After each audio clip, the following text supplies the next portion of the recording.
Studios, 97.5, The Fanatic. John Kincade, Andrew Salciunas.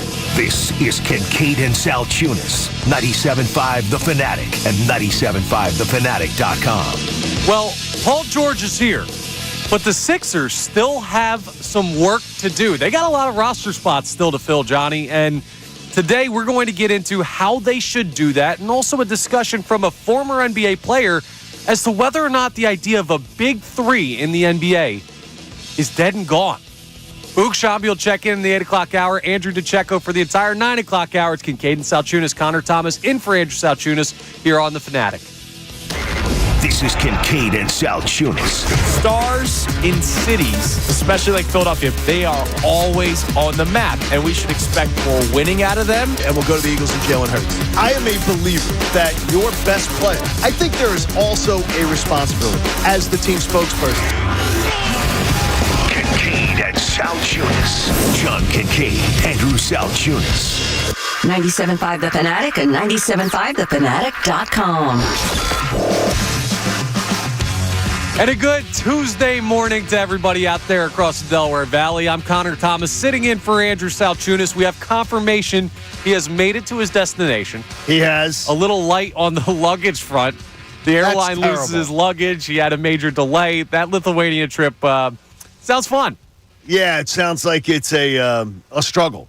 A struggle bus. Yes. But he's still smiling, he's still laughing, and they're still making the most of it. Yeah, well, Andrew's good at that. He is good at that. I will say, it's rare that I would take a nice vacation internationally over being here and working this early, but when Paul George signs and the Sixers make all these moves and Andrew loses his luggage, I think I'd rather be in this seat today. It has not been a fun week for travel for members of Kincade and Salciunas, so just be glad that your feet are firmly on the terra here in town. Yeah, but it's been a fun week as far as news we've gotten around the Sixers. There have been a flurry of moves. We broke them all down yesterday.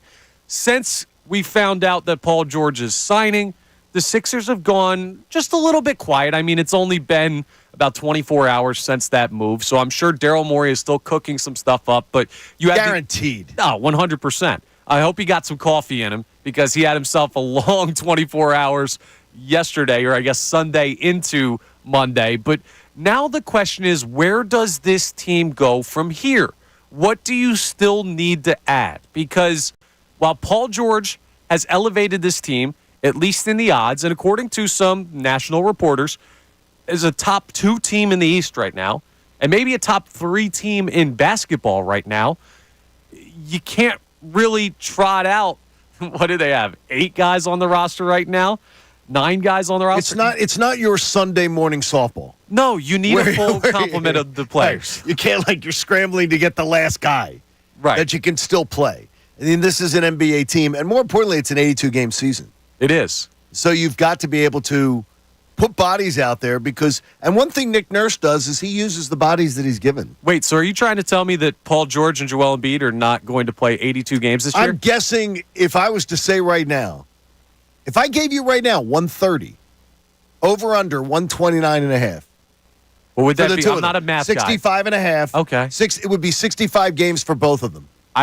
Combined. I would hope you get the over, but I would say bet would be the under. But I don't necessarily would have a problem with it as long as it was good. If you tell me that they're going to be good in April, I'm feeling pretty happy about it. Absolutely. And we'll have plenty of time when we get closer to the season to talk about that and worry about that. Who plays how many games. But the fact of the matter is you have open roster spots, and you got a little bit tighter when it came to the money side of what you're able to do to fill those out by giving out the max contract to Paul George. Sure. By signing Tyrese Maxey to the much-deserved max extension. Now it's role players. And I know because I read the text messages. I responded to listeners when I was in the producer's seat last week. Tom Alvord sitting in that seat today as he was yesterday. I know that there's not a shortage of ideas from this fan base as to who they would like to see fill out the rest of the roster. So that's where we're going to start things today. And you can chime in, 610-632-0975. You can call in. You can text in throughout the program. What do you want to see the Sixers do next? Who do they still need to add? Or maybe it's not a who. Maybe it's a what. Maybe you look at it and you say they could really use another ball handler. They could really use more help in the rebounding department. I'd love to see them add even more shooting than they already have with bringing back Kelly Oubre, signing Eric Gordon. Obviously, the Paul George move adding to that. He shot over 41% from deep last year, but you can never have enough shooting, defense, rebounding, wing players. There's still stuff to do, Johnny. There is. There's still. And what's really interesting is the idea of how do you do it? Who do you bring back potentially? Because we were kicking around a little bit before the show, decisions on who you bring back. And also, too, is how much does having a big three sort of limit your shopping? Because you also want to have a little flexibility so you can add. Right. So you can go out and you can get somebody along the way. It's not the same as an NFL salary cap, but in the NBA, it would be nice to know you can go out at the buyout market and be able to do that. And supposedly, Daryl Morey and the Sixers believe they will have the flexibility to be able to do that, which also makes it smart. They have not been a buyout market team, but I'm interested in finding out, honestly, who's out there today? Yes. That's going to make me feel better. And I want more young legs. I know you do. I know I want more young legs. I just feel like that's the only trepidation. The only trepidation I have about what they've done is I just feel they're old. Yeah, and there are some young players out there still available, but when I run through some of these names of available free agents at multiple positions, okay, the names you hear with the 25, 26, 27 years old attached to it, they're not exactly the names that you'd expect to be part of a championship roster. So there's going to have to be a balance if you want to get younger, or if you want to go for that 2-year window, you're going to have to figure out who you can potentially bring back. And if we said 2-year window, yes, Paul George, you're going to get the best out of Paul George in the next 2 years.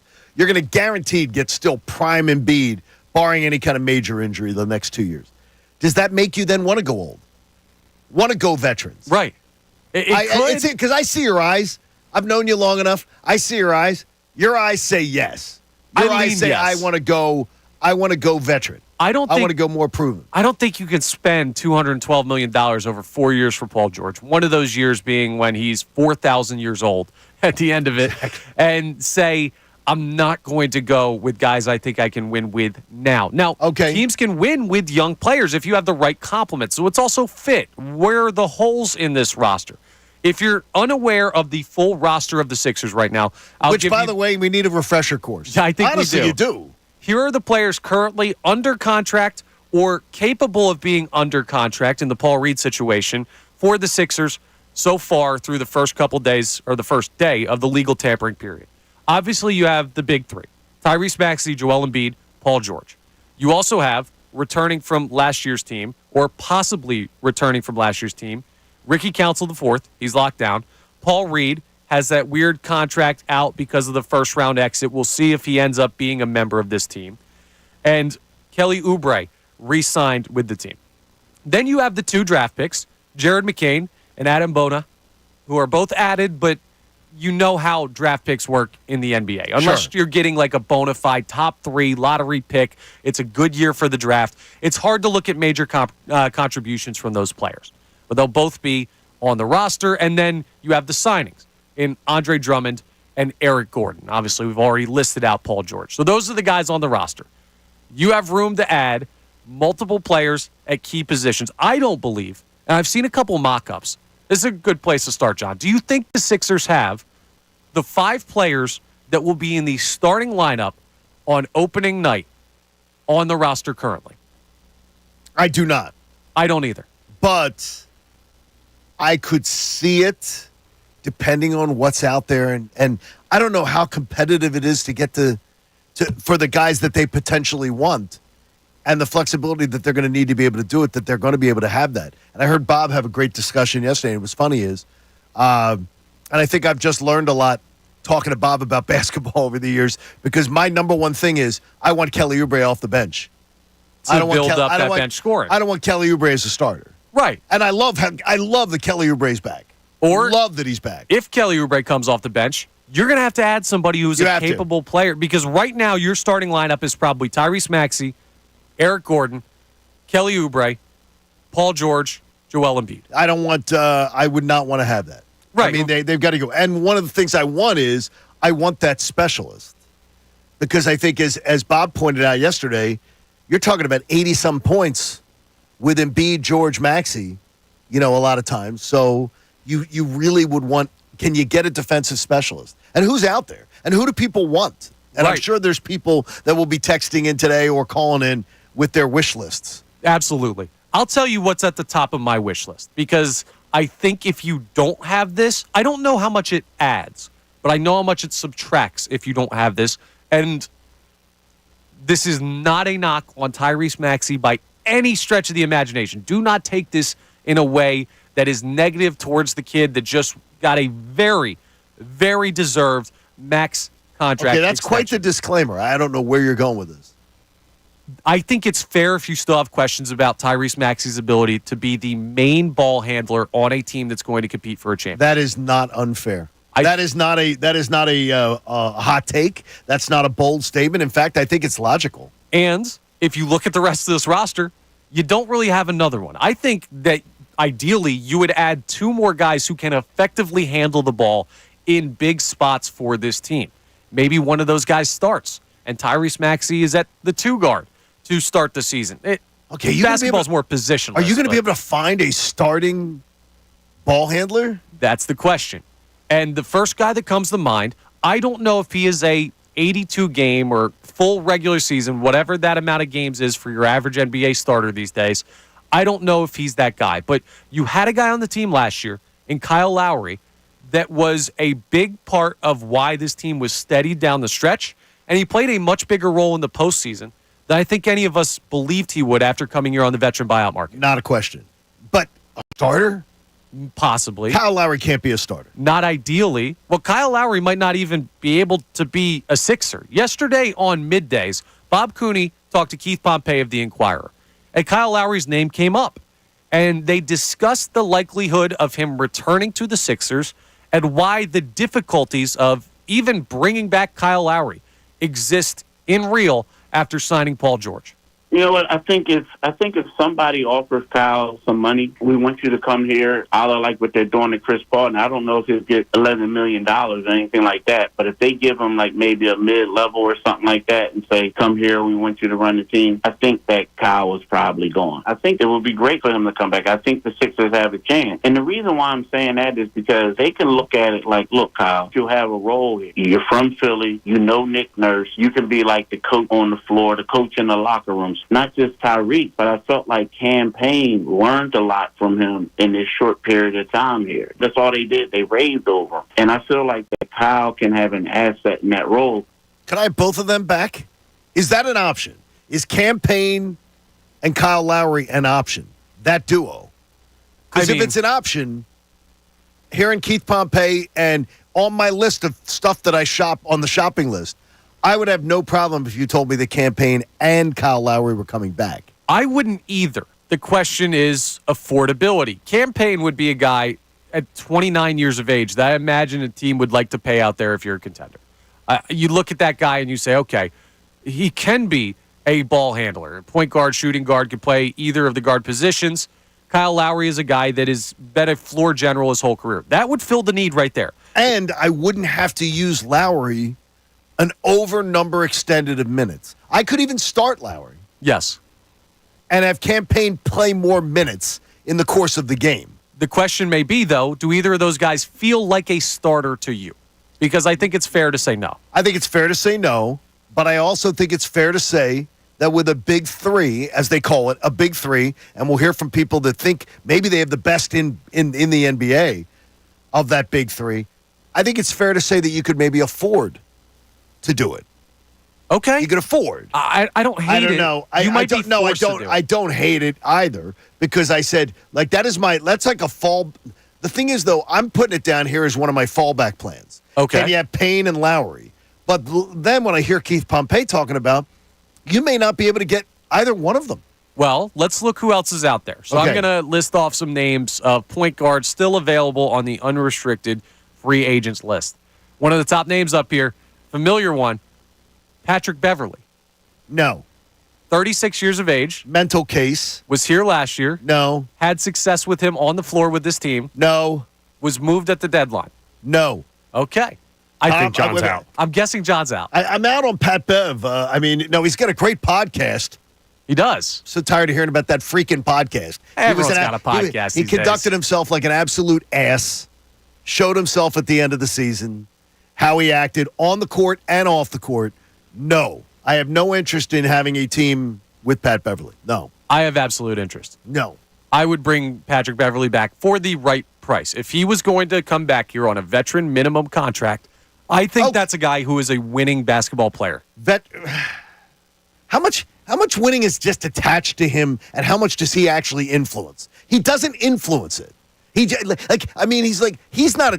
attached to winning. Okay. He's proximity to winning. Well, Patrick Beverly doesn't make you a winner. Let's run through some of these other names because not to poo-poo your idea. No, that's fine. That wasn't fair of me. I should be more open-minded. It's totally fair until you hear other names available. Yeah. How about Markelle Fultz?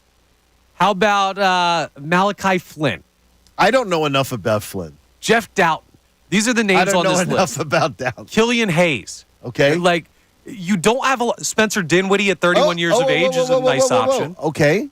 Possibly too expensive conconsidering that you already have the big No, I would not have a problem with that move at all. But again, as you say, it may be a pipe dream because of the price. Well, you'd only have to pay him in Bitcoin. I'm pretty sure he still takes his contracts in that. So maybe you can make that work. But him, Tom Brady. I'm just looking at the names on the list of players available. Beverly, Dinwiddie. I mean, Patty Mills is out there, but he's ancient. He's 36. Isaiah Thomas at 35. The name recognition of players. Okay, it's bad. It's not high for the point guard position. So is it better to stick with players you know are comfortable here that you had here last year, a la Kyle Lowry, Patrick Beverly, Cam Payne, or do you look at taking a chance on someone like a Spencer Dinwiddie and hope that they can fit? Pat Bev on his way out the door, didn't he sort of allude to the fact that he was lied to by Daryl Morey? Yes. And then he said, but I still have a lot of respect for him.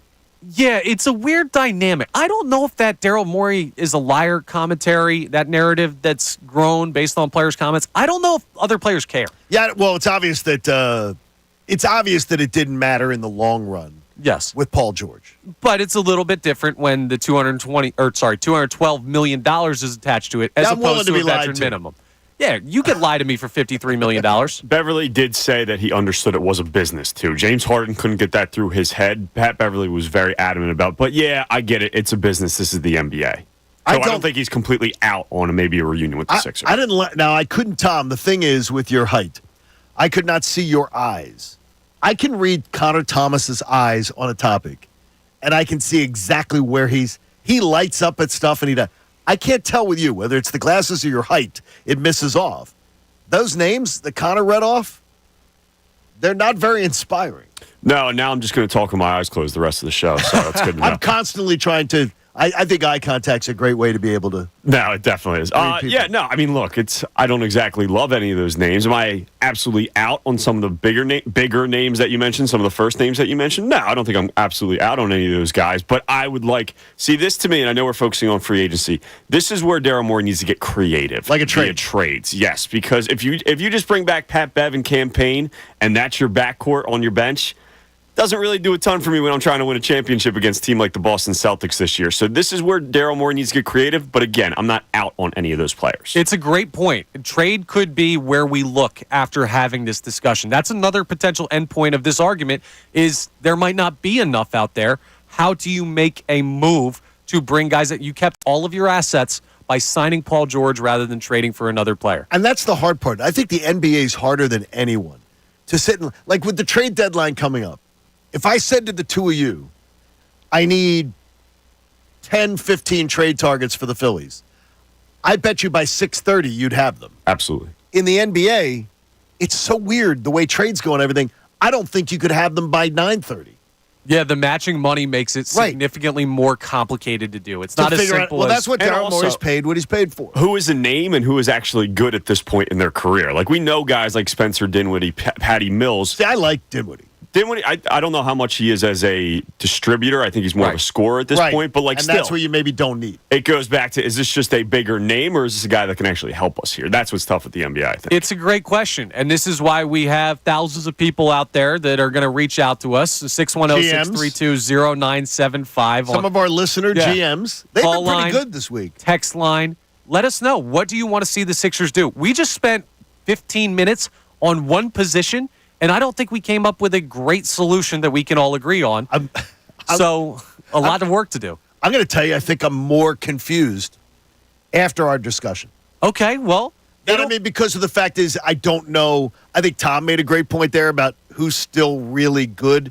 And then you're talking about like the name recognition. I mean, I don't know. I'm actually a little more confused, but that's why Daryl Morey is paid the big bucks, and he's paid big bucks. There's another big question. Are the championships won in the margins? Are these the moves that separate you from other teams with big superstars out there? And if you believe a former NBA player, we're going to play some audio for you coming up next as to potentially the death of the big three in the NBA. I can't wait to hear this because it doesn't make sense. You're skeptical. Yes. Extremely skeptical because it doesn't make sense. I'd love to hear the case. I'll take a big three. So we'll hear it coming up next. We'll play that audio for you, and we'll get into that discussion as well as more on who you want to see the Sixers add next. I'm Connor Thomas, sitting in for Andrew Salciunas. John Kincade to my left. Tom Alvord on the board. This is Kincade and Salciunas. Back after this here on 97.5 The Fanatic. Fanatic Sport.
Salciunas. I'm Connor Thomas sitting in for Andrew Salciunas. He has arrived safe in Lithuania, and we are holding down the fort back here, Johnny. And, I mean, it's a great week to do it. It is a good week to do it. There have been so many great points of news for the Sixers, and it's not just the contract signing. We're having a fun conversation today about what the Sixers do next.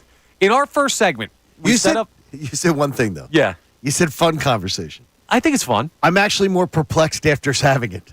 Well, I'm actually, like, listening to you and Tom, I'm actually more perplexed going, wow, are they in – how much does having that big three really handcuff them? I don't know if it's handcuff, right?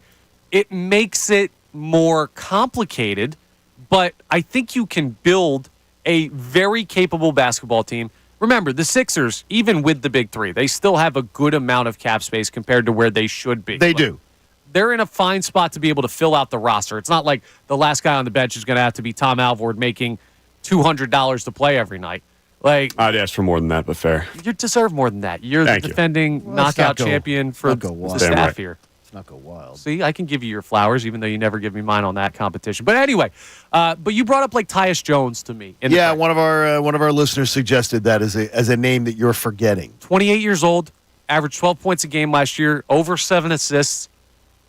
Was in the 6th man of the year voting 2 of the last 3 seasons. Now Okay. he was 6th and 11th in that, so it's not like he was close to winning it, but he was in the conversation. Here's my thing. When I see Tyus Jones, I see a guy that's probably a really good backup point guard. I don't know that the Sixers have a starting point guard right now with this roster if Maxey is going to play the 2-guard position, where it probably is most natural for him to be based on his skill set. Well, here's the thing is are you going to be able to get a guy that's an impact guy? Are you going to be able to get a guy? I mean, how? And I'm wondering whether that's where I go back to the term handcuffed. That's what's tricky. But it is tricky. Again, I said it before we came into this discussion, right before the break. Are championships won in the margins? Are these the moves that could go? Because you could tell me Tyus Jones, I could say, I don't really like him. I do really like him. Like, these are the coin flip players that make or break a team. You end up with guys that, like Kelly Oubre was a coin flip player last year. He could have came here and you saw, oh, okay, well, he was good in Charlotte because he had to score and that team wasn't good. And then when he shows up for the Sixers, he doesn't really get the same opportunities and it becomes a minimal impact player. What we saw was this is a dude who wants the ball, wants to score, can create a shot, became a bigger piece for this team. A bunch of teams said no to Kelly Oubre on a veteran minimum contract. And again, this year, it appears the market was soft. Which I think is a misstep. On Oubre. But that's what it is. You're taking a flyer on the rest of these players, and you may have to do that for some starters. So that's why the conversation is so interesting. But the other side of the coin, and we'll continue to run through some players at other positions. We've only talked about point guards, so you can see how dense this conversation is based on players available. We had a caller call Brendan Gunn, who's back there answering the phones today, and ask about Seth Curry. We will have the Seth Curry discussion when we get into 2 guards, because that's a name that I think everyone in Philadelphia should be excited about. I think it's one that everybody sort of pines for. Yes. You talk about guys that left. Yeah. I mean, we hear about Drummond. It was the same deal. People obsess on exactly. I'd much rather feel the loss of Seth Curry was even bigger. Undoing that Ben Simmons trade by bringing back the 2 big players that you moved for James Harden would be something that would be welcome in this city. So we'll see if that's how it plays out. But the other side of this is, are the big 3 that you have good enough to just carry this team? Paul George, Tyrese Maxey, Joel Embiid. There are a lot of people who believe that this elevates the Sixers into the upper echelon of basketball teams in the NBA right now. That could change today, depending on moves that other contenders make in free agency. But right now, there are people who believe that. And we're going to let you hear from one of them coming up later on this segment. But there was some criticism last week. So last Thursday, Nick Stauskas had a good career in the NBA. He did. Is now turned into a great voice on the sport. He talked with Bob Cooney on Middays about the big 3 in the current era of the NBA and why he believes it's dead. Take a listen. I think the era of the big three is dead. And I think if you look at some of the teams that are having the most success now, you need to have two all-NBA level players that have good chemistry together, and you need to surround those two all-NBA players with the highest level role players. And I think when you do that properly, it looks great. Now, if you're just going out and getting 3 stars and slapping them together on paper and hoping that's going to work out, I think it's shown throughout the league that it doesn't work anymore. And we've seen the experiments all throughout, whether it's, Brooklyn, Phoenix, you name it. You can't just put 3 all-NBA players together and be super top-heavy and no depth on your roster and then expect to go win games because, look, injuries happen. The chemistry might not be there. There's so many other factors that go into it. There are a lot of factors that go into it. And I don't necessarily disagree with what Nick Stauskas is saying.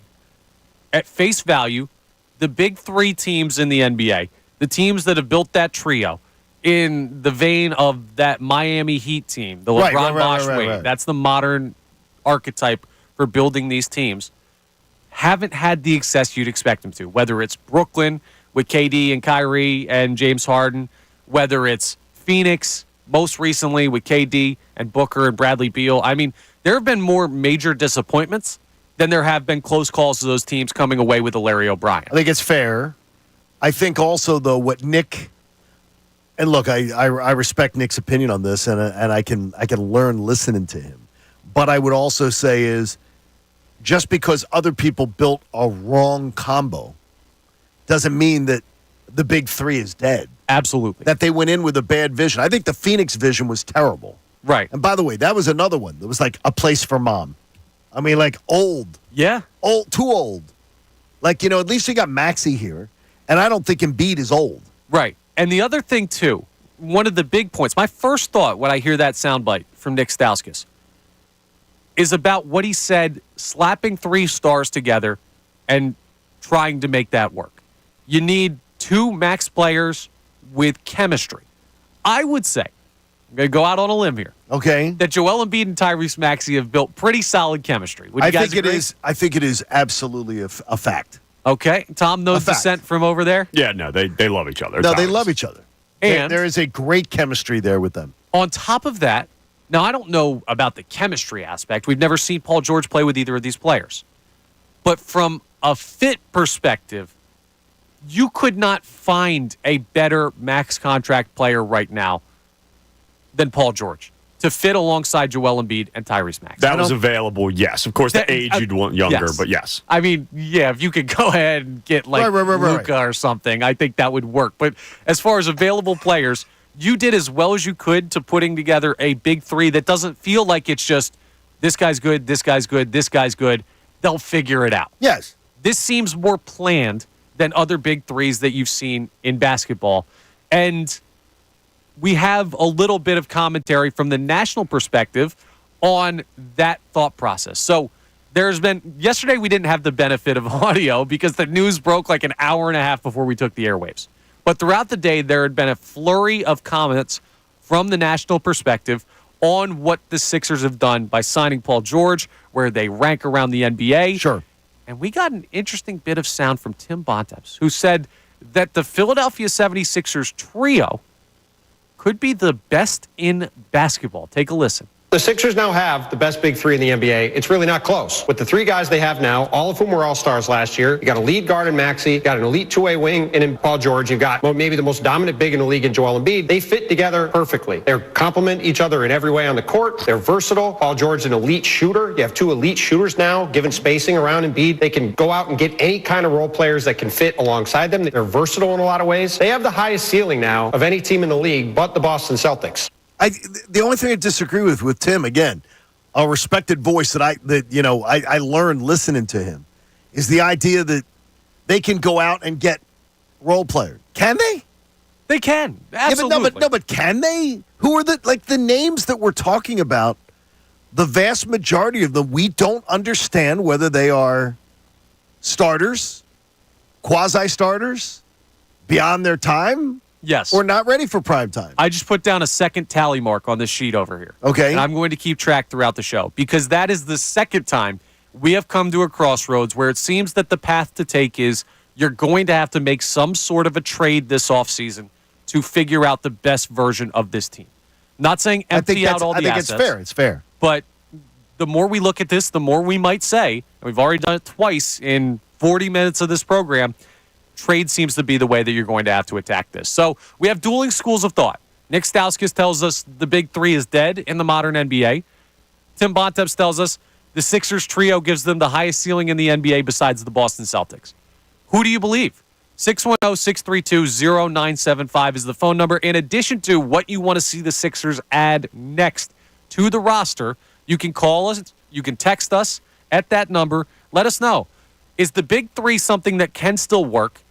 And if so, do you believe in Tim Bontemps' comments that the Sixers have the ultimate version of it in the current NBA? It's hard to argue that in this style of building a team, the Sixers are not in the best position. Who else would be in that conversation of big threes currently in basketball? Golden State doesn't have one anymore. Klay Thompson goes to Dallas. Would you think Boston can make the case? I think Boston has like a big five. Like that team that's what I'm saying. But if you said big three, who is the Boston third? It's got to be Drew, right? It's got to be Drew. I would think. And then or Porzingis, depending on health. I mean, I Derek think White, too. That's what I'm saying. Like I got to tell you right there, I think that's where I think that argument falls apart. Is that Boston has a big three. They can choose any one of a number of guys to be the third. I think the one that not all those guys are making max money. So I think that's what Staus is kind of mentioning, I think, is three of your guys making max money, $50 million, $45 million plus. I think there's very few instances of that in the NBA where you have a big, like obviously the Suns are one that we talked about. Other than that, I have to look a little bit harder. You definitely do. No, you do. That may be a benefit for the Sixers. I do think that the big three can still work in the NBA. I just think that people got so obsessed with the idea, just like Nick Stauskas was saying, those teams were thrown together haphazardly based on individual success and not the fit of the team. It was, we'll get the talent, we'll figure out how they fit later, and that works a lot better when you have LeBron James leading the show who can do everything than when it's KD, Bradley Beal, and Devin Booker. So I believe in it. I'm telling you both. I am honestly, and rarely does this happen, I'm more confused than when we started the show. I really am. I can't wait to hear our amateur GMs and what they have to say because I'm more confused. Buckle up. As We to got what they 3.5 hours to go. I'm Getting more telling you. confused. Well, it'll get more simpler as we get into other positions. Point guard was definitely the position that seems the thinnest, but it's one that I think is most valuable right now for the Sixers. But coming up on the other side, we're going to get into some text reaction, see what the people have to say about who they'd like the Sixers to add. And guess what? People out there are smart.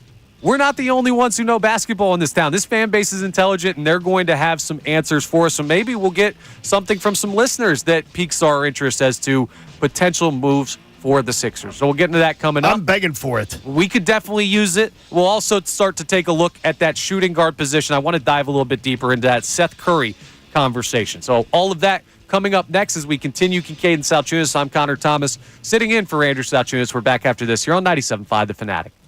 Joel Embiid. Here's Embiid turning.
Salciunas, Connor Thomas sitting in for Andrew Salciunas. He'll be back next Tuesday. Fanatic Studios. I like that. Yeah, of course. That's where we're It's at. the Fanatic Studios. I like to say what time it is and where we're located, just in case people forget. But we've been heavy on the Sixers conversation. The Paul George signing, awesome. The Tyrese Maxey extension, amazing. And I love the moves to bring in Andre Drummond and to bring in Eric Gordon and to re-sign Kelly Oubre. I like everything the Sixers have done so far this offseason. But they are still a long way away from having a team that they could put on the floor that we feel really, really confident in. They've done the hard part. Well, depending on how you look at it. Well, yeah. I do think the more How you look difficult at it. part is adding the bigger, talented players. I had the opportunity to ask Daryl Morey about Andre Drummond. Yeah. And the idea is that I don't like the fact that waiting for the buyout market. Right. Because it screwed the Sixers multiple times. Yes, absolutely. And to me, I can't believe that more attention wasn't paid to the backup center last year. And I think it was overbooking on Paul Reed. Right. And they learned their lesson, and we'll see if Paul I think Reed's they did. even I think on he's this got to be basketball gone, team. right? Because you're going to get significant flexibility. You will. $8 million, I believe. It gives you $8 million more wiggle room. I'll tell you this. It would be smart for the Philadelphia 76ers to move on from Paul Reed's contract, to not have him on the team. Paul, good dude. Wish him nothing but the best, but it would absolutely be the smart move. Financially, that seems to be what you'd have to do. And we're going to play something for you coming up in the 7 o'clock hour from Woj, talking about the Sixers and their limitations cash-wise for bringing in other players. Moving on from Paul Reed would help with that. But we have to identify some players that are very interesting targets for the Sixers that you believe could round out the rest of this roster. And we also have to continue our conversation that we opened up based on what Nick Stauskas had to say about the big three idea in the NBA being dead. Tim Bontemps counters by saying the Sixers have the best trio in the NBA and that they're Which is bold. Yeah, it is. That's But bold. when we looked at it, we didn't have a great counter to that outside of teams that may have more, like the Boston Celtics, and there are very few that currently outweigh the Sixers. Yeah, that's where with Tim I have an issue. Right. Is that, like, you can say the Sixers have the best big three, but if I take it to 4, the Sixers do not. If I take it to 5, the Sixers aren't even close. Yeah. So to me, having the big three, I don't know what that means. Well, that's why the rest of this roster is hugely important, because big three may not be enough. Yes. So let's check in with the people. Let's hear what the folks on our text line have to say about players that you'd still be looking to add. We ran through the point guards. We're going to continue through in order, so shooting guards will be next. But, Tom, 610-632-0975 is the phone number to text or call in. What do we have on the line today for who people would like to see the Sixers at? Yeah, so let's start out with who's this? Dante from Chickies and Pete's Airport. There I love Dante. Dante's our guy. He is a great guy. You got to go see Dante in the airport anytime you're there. Sixers are right there, backup point guard and power forward away. Maybe you can trade Paul Reed to help find a sucker for him. Also, I saw terrible. Dante. Also, I saw that Bobby Portis might be available for trade, but I know the Bucks won't do business with the Sixers. Obviously, Eastern Conference rival. P.S. Whenever y'all flying out, let me know so I can take care of you. Could you have could you find a 3-way trade with Bobby Portis? Yes. See his eyes. Connor is like the co-host of Eyes that I've seen in my life. We're on YouTube. You can check us out on YouTube. You're if you extremely want to see these expressive. expressions. I see. Can you do something with Portis as far as a 3-way? That's how that Milwaukee doesn't object to, but. Yeah, that's how the Celtics ended up with Drew Holiday. Absolutely. He went to Portland, and then by that ended up in Boston. And also, the Bucks traded with the Sixers last year. That was a Pat Bev deal, if you remember. That was. Now, that was them accepting Pat Bev, and the reason that the Sixers moved him was that he felt like a better fit for Milwaukee because Doc Rivers refuses to play anyone under the age of 35. And Campaign comes back, and you get a guy that you say, okay, is he younger legs that fits better? Because you knew you were getting Kyle Lowry on the veteran buyout market, and Kyle Lowry and Patrick Beverley employ the same type of role on the floor. So they do. If it makes sense, if you can send something back that they'd be interested in, you can do that. But here's the issue with trades. I don't know what players at this point you're moving on from if you do decide to make a trade. I don't view any of the guys that you brought in so far this offseason as sign and trade options. I don't think you brought in Kelly Oubre to potentially move him. Andre Drummond to move him, No. Eric Gordon to move him. Like, those are all guys that have roles on this team. So unless you're trading Ricky Council or Paul Reed or one of the draft picks. Paul Reed just makes so much sense. He does, but do you want that contract? That's the thing. Yeah, but there are teams that would. There's got to be some team that would take Paul Reed. Probably not a contender, though. I think there probably would be a rebuilding, middle-of-the-pack type team, but a team like the Bucks, I don't know how that money probably fits. I'd be surprised if Bobby Portis ends up here. I don't see that as a realistic option. But those are the thoughts that we talk about that bring you a little bit closer to what the path forward for the Sixers is. The backup ball handler, the backup point guard, like our guy Dante was saying there, you're looking at the biggest need for the team, in my opinion. So, interesting thoughts. Definitely got us to a point where we're talking about players that could be moved. It did. And now, guess what, Johnny? Trades might be looking a little bit more difficult when you evaluate who you can. Okay, I'm going to be from. open-minded on this. Yes. I'm going to be open-minded on the idea of trades. You should be. Because I just don't know. I don't know, like, it's, again, I said the example before. If I said to you and Tom, you got 15 minutes, you guys could come up with 15 things that Dave Dombrowski could do by July 30th in the trade deadline. Right. We don't know, like, in the NBA, you don't even know who's available. You don't. And that's what's very interesting. The Paul George thing almost seems easy by comparison because he was the guy. Now you have a billion options. So, Tom, what else do we have on the text line there from our friends? Yeah, we got one, and Connor, this one is specifically for you, so I'm very excited for this. Okay. No name, unfortunately. He says Zach in previous text. Oh, no, I know where this is going. Trade 2 seconds for our old buddy Matisse Thybulle to come back solely for defense and a couple of minutes in the game off the bench when PG isn't in. Okay, guess what? I'll shock you. I am not against it. I love to hear you say that. I'm not against it. I can't stand Thybulle. Okay, I am not. Stand Thybulle. Yeah, but because he got worse every single year. He's a about bum. the basketball player. I am not against it. Like, I forget about the He's vlog. unplayable in a playoff series because he has no offensive game. He's unplayable in a big role in a playoff series. Big role in a playoff series, he's unplayable. And also, that was with a team with Tobias Harris, who is a complete non-factor on both sides of the floor. See, that's the big point, Tom, that Connor just made that I think is really viable, is that when you've got the scoring, and you have a big three scoring, and I asked Bob yesterday, can you afford a specialist? And I think you can absolutely afford a specialist in a sub role. I'm telling you, and I think his defense, I've been told by people in the NBA that I trust that his defense is a little overrated. When he left here and he got to Portland, he was like, yeah, I'm just excited to be in this situation where, I'm paraphrasing, but basically there's not as much pressure. That guy is a loser, and he always will be a loser. No maybe interest. He's grown. We don't need to use the L word. Take it easy on my guy. Not a fan of Thybulle. I don't know that it's a move the Sixers would make. I don't believe think it, that type of player, though, is someone you should go ahead and target. A specialist that adds defense because scoring will be good with this team. 610-632-0975 is the phone number if you want to join in on that conversation. You can call in. You can text in. We're also talking about if the big three is dead in the modern NBA. But coming up next, we have a heady discussion that's going to extend beyond the basketball team. It seems that the Sixers were not Paul George's first option. And we'll play you some sound from Brian Windhorst on why we believe that. And we'll ask the question, does it matter if Philly are big-time players first option?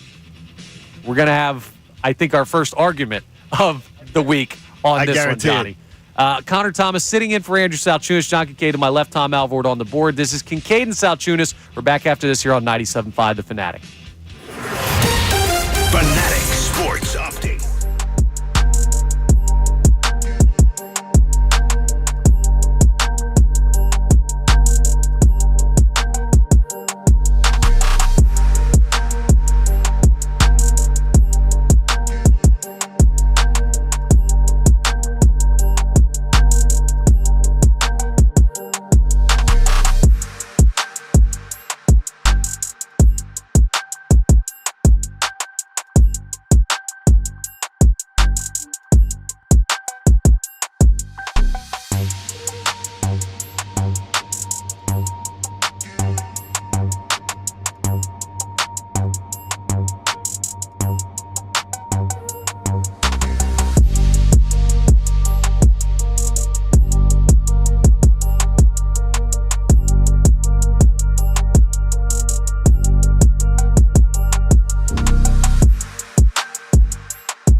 sitting in for Andrew Salciunas on vacation. A little family time back in the homeland for him, Lithuania, so hopefully he's enjoying himself.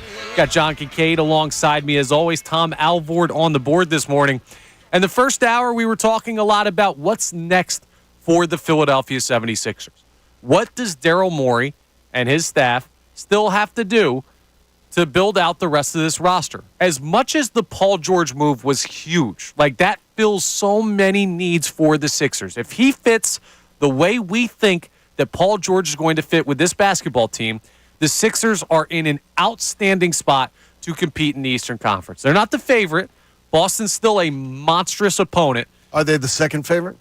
I would say... I mean, I know what the odds makers are saying, that it's very close with them and the Knicks. If I was putting it out there, I would say that they're a coin flip with the Knicks, with the Paul George acquisition. I would say the Knicks are ahead of them. The more I've looked at it, I would think the Knicks are I think we have to wait till the end of the offseason to declare that the Sixers are better, personally. Well, because the roster's not filled out, obviously. Of course. And the Knicks, their roster's basically filled out. They might add a center, but that's it. And people talk about, well, if Embiid was healthy, they would have won the Knicks series.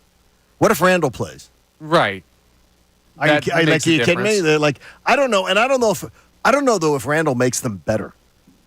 Possibly after not. After watching them in the postseason, he could very well be traded because of that. He could very well be. But they lose Hartenstein, and you're looking at it. And I think that's a big loss. Yeah, he was a huge piece of that team.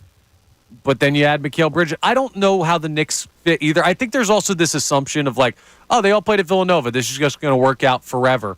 And there's more to that team than just those four guys. So we'll see. But the Sixers are in the conversation. And 2 days ago, they were not. So they're in a significantly improved position. But there's still work to be done. And that's going to be something that we talk about throughout the show and for the next couple days as we see what more happens, more pieces fall into place around the NBA. But the big piece is Paul George. And we spent a lot of time yesterday, obviously, reacting to the Paul George news. But, Johnny, you brought something up this morning as we were getting ready for the show about Paul George's decision-making process. Yeah, I mean, I keep hearing about, well, Paul, like, it's very important to Philadelphia fans. How about this? I don't want to speak in generalities. To many Philadelphia fans, that Trey Turner chose us. Bryce Harper chose us. JT Realmuto wanted to be here. Paul George, we were his third choice. He wanted to be back with the Clippers. Right. He talks incessantly about his love of LA.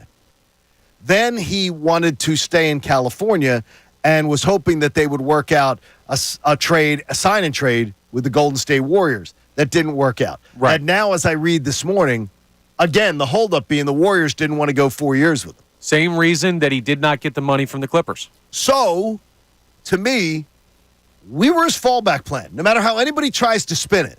Yes. We were his fallback plan. And I think that's fair. And there is a Do you think that that's okay, though? Well, like, I mean, are you as high on a move when, again, being devil's advocate here, the guy didn't choose us. We were the only people willing to pay him what he wanted to be paid. I'll tell you in a second. Okay. But to give a little bit of color to the topic, I want to hear from Woj, who talked about the setup for how this move got done and those other options you're talking about that seem to be higher on the priority list for Paul George.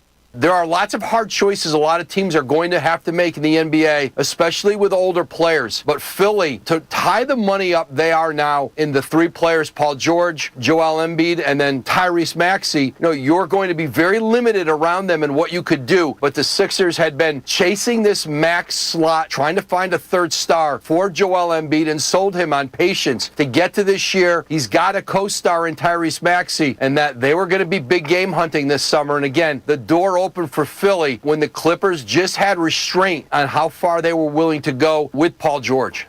So that sets it up from the Sixers' perspective, and it also brings up something interesting about Joel Embiid wanting this, and that's part of the reason it got done. But Brian Windhorst also talked about it from the other perspective, not just the Sixers seeing that things fell through, but what Paul George was dealing with on his end.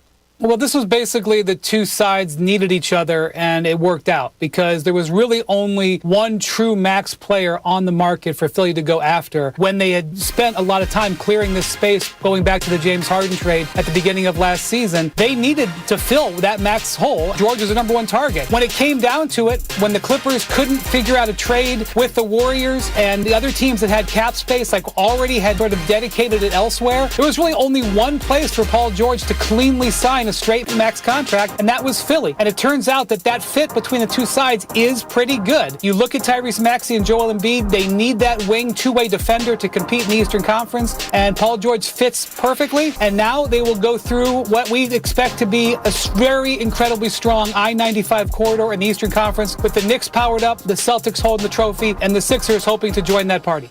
So we just heard from Woj and Windy, and both of them talk about the Clippers stuff falling through, the Warriors' potential trade, and Windhorst goes even further. He says that the Sixers were basically the only place for Paul George, and Paul George was the only option for the Sixers. And does that change your opinion of the signing? Not remotely. At all.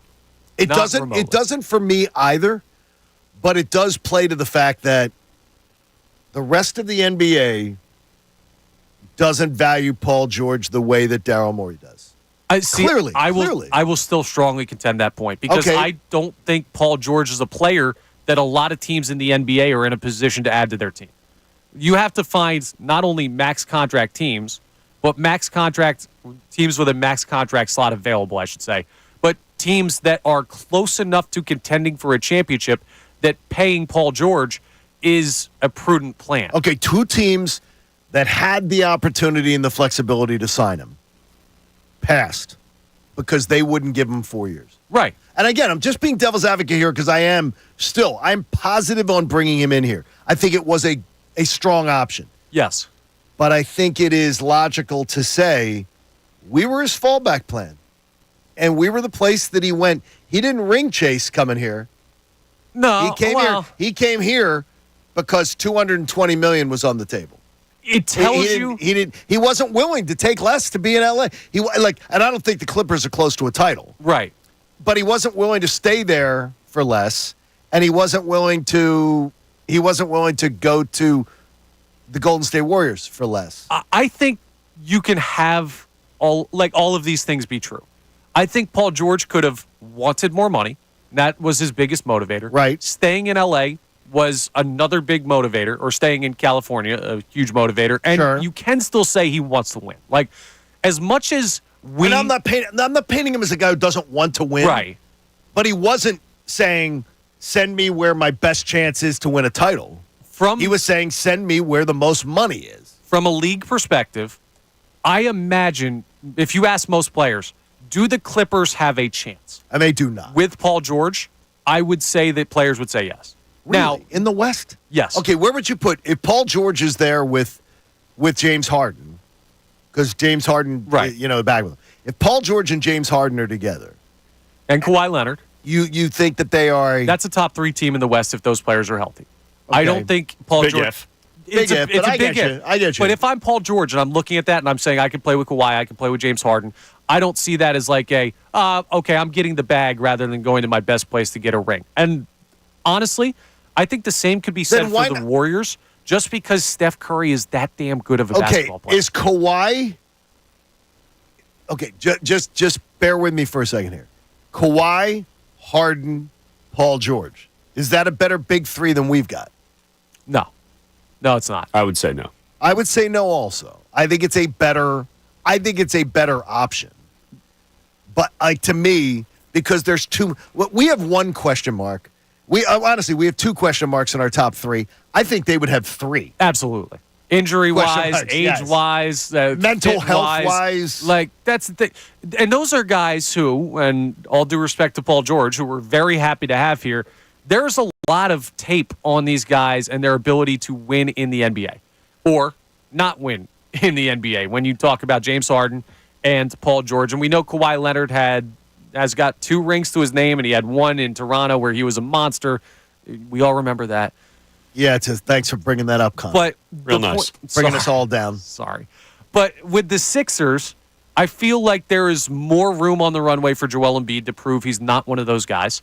And Tyrese Maxey, we don't know. Like, we could be looking at Tyrese Maxey in a couple years and say, this is a dude who's a bona fide winner at the NBA level in the highest sense. I don't think that's crazy. So no, that's fair. I mean, I don't think there's any. But especially after what we saw in Game 5 this past year. It's I sort of think, though, he had the same series that Embiid did, where you have outstanding game and then game that was sort of a little subpar. Well, big difference, 23 years old compared to 29 years old. No question. And that's also how the NBA works. Like, if you look at what happened with Boston, they won the NBA Finals in spite of Jason Tatum not playing well. Like, he shot, 38% from the field? They won that Sixers series last year despite Tatum not playing well. Yeah, now he has a monster game in Game 7. And people look at that and they say, playoff killer, Jason Tatum. The way you get to an NBA Finals is you have to have at least 3 guys that can go get you big games, like 25-plus games. And the Sixers now have that. They didn't have that last year because Tobias Harris would not rise to the occasion. And the rest of the team were strong players, but role players. Okay. So I do think there's an argument to your side. I don't ever want to hear Paul George. Let's put it this way. I don't want to hear Paul George ever mentioned with Harper, Turner. They chose us. So like that, because he didn't choose us. Even Harper, I think you want to go to the Yankees. I'll be completely honest. They just didn't offer him a contract. See, we don't talk about that, but so I think you really believe you believe it with Harper if he had he grew up a Yankees fan. He did. He is made for the limelight show business. And look, I love Harper. I'm not taking away, but there were rumors he was interested in the Yankees before that offseason. I think if they offered him a contract, he would have thought about it. One of my biggest issues with Bryce Harper, the person, Bryce Harper, grew up a Yankees-Cowboys fan. Yeah, well, that's disgusting. Guess what? That's disgusting. I don't care if you're in Las Vegas or not. You don't just pick and choose geographically in Vegas. You've got teams in the geographic area. You're going Cowboys, Yankees. To me, that's a character flaw, Bryce. You got to work on. You got to work on. That man can do whatever he wants. I think he's gotten through it at this point. He's not like Bryce Harper. He could tell me 1,000 times, "I'm an Eagles fan now." He could patronize me and wears. He could bull. Pucky. I don't know what's in bull pucky. I'm not going to pretend to know. You don't grow up a Cowboys fan and become an Eagle fan. Yeah, nonsense, and you know it's not true. John, you look at that from your perspective because you're a nuts Philly fan, just like I am, just like Tom is. There are some guys who are casual sports fans. And he wasn't a casual sports fan. Well, he's never been portrayed as a casual sports fan. I think he was more He's a Yankee Cowboy. I'm just saying I don't want to get derailed, but he is a Yankee Cowboy. This is a conversation for another day about the Bryce Harper fandom. Character flaw, Bryce. Let's work on that, please. Where this brings us, though, why you're bringing up Bryce Harper, why you're bringing up Trey Turner, guys like that, who we look at as choosing Philadelphia. Yes. Whether that's true or not with the Yankees thing, we have that perspective that they chose us. Yes. This leads to a bigger discussion because Paul George did not choose the Sixers. Paul George chose the Sixers as an option that he was kind of pushed to. And I'm not saying he's not happy to be here. It just wasn't like, I've always wanted to play in Philadelphia. No, and if he ever says that Philadelphia is like, it's a place I love the idea of being here and dealing with it. He's been portrayed as being a very sensitive player. Yeah, sensitive to critique. Mm-hmm. Sensitive to that'll be interesting. Yeah, that's going to be a big interesting point. It's going to be something to watch. It's something to watch with this team. But the bigger question, I want people's thoughts on this. 610-632-0975 is the phone number, the text line. We're going to have it open all day. Does it matter to you if, when star players come to this city, they choose us? Does it matter that they pick to be here, or does it just matter that they're here? And I think this can extend to the Phillies and the Eagles and the Flyers, all the teams in this city. When you see someone like Paul George end up here, do you think, we weren't his first choice, that takes away from it a little bit? Or do you not care? Like when you hear about Trey Turner watching the 2021 playoffs, 2022 playoffs, and he's watching at home, and he's saying to Bryce Harper on texts, that place looks berserk. I'd love to play there. I completely believe it. When I hear Saquon Barkley say, it means something to me to put on the green and to be back home. I believe it. Paul George, to me, I look at it more as he's a player that made a business decision. And I I do wonder if that matters. I do wonder if it matters to you that you chose. I think people really care about that here in Philly. I think there's a portion of this fan base that wants to be wanted by star players. We want to have, like we talked about it yesterday, this Paul George free agency signing is the biggest one of Joel Embiid's era. It's one of the biggest in franchise history because it's not often that the Philadelphia 76ers are the number one destination for players that are available at that skill level.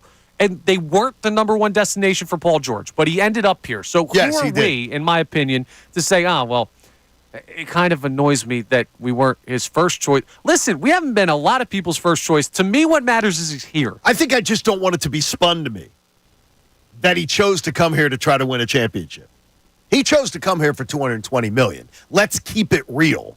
He didn't want to. His desire was to be in L.A. above all else, and he was reportedly heartbroken to leave the Clippers because he wanted 4 years and he didn't get it. So it was all about the money. And I don't look.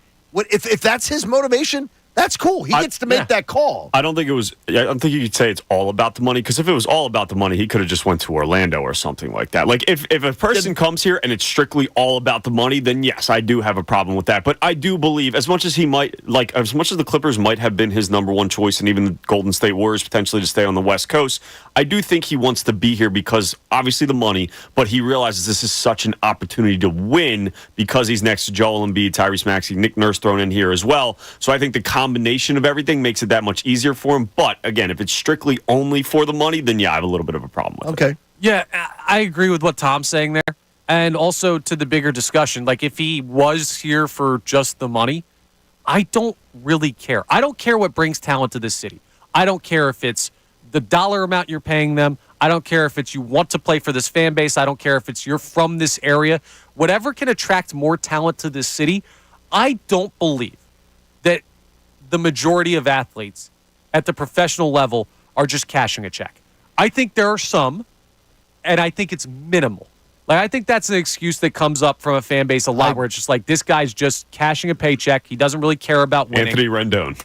I would agree. I would agree with you 95% of that. Okay. Yes, I really do. What's the other 5? There are the odd the people like a condescending jackass like Anthony Rendon who stares at you and goes, I'm fine. I got my money and this is a job to me. Ben I Simmons, don't care about it. Cashing a check. Right. Yeah. There's guys out there. But you are absolutely right that the vast, vast majority of athletes, they do care about winning. They do care about, and they do choose places based on having a chance to win. And that's why I don't care whether or not we were the first choice. Okay. Right? I'll look at it this way. If Sydney Sweeney showed up as text message on my phone, number I don't know. She says, hey, it's Sydney. I'm a big fan of your work with John Kincade and Andrew Salciunas in the morning. Let's grab a drink sometime. And I'm her 500th option. I'm answering that text immediately, and I am going on that date. Like when you have... You don't care. No. I don't care what option I am. Isn't she the girl from The Biggest Loser? No. Oh. No. Definitely Quite not. the opposite. Okay, wait a second. I thought Not like Euphoria. Who is that? Yeah. Euphoria. Okay, I know who you're talking about now. But bottom line is, I don't care what Allison option Sweeney. I am. As long as when they get here, I believe that they are going to give it their all, whether you are their first choice or not. Okay. And I think the vast majority, you're absolutely correct. Well, and I also think there's a part of this fan base that would disagree with that because in Philadelphia, we love to be loved. We do. So? And we love to be pandered to. That's true. Yes, we do. So you can let us know, 610-632-0975. Call in, text in your thoughts on that. Do you want to be the first option for these players? Do you care if you're the players that come to this city's first choice? Or do you just care that they get here anyway as long as they're talented? We'll continue that conversation coming up. We're also going to get into a little bit more on the potential ads for the Sixers. The shooting guard position is the next one that we have to run through. There are a lot more interesting names here than they were with the point guard. So we'll discuss that coming up. I'm Connor Thomas in for Andrew Salciunas alongside John Kincade. Tom Albert on the board. This is Kincade and Salciunas. We're back after this here on 97.5 The Fanatic. Fanatic Sports Update.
the mic. I was ready to go, and I just held off.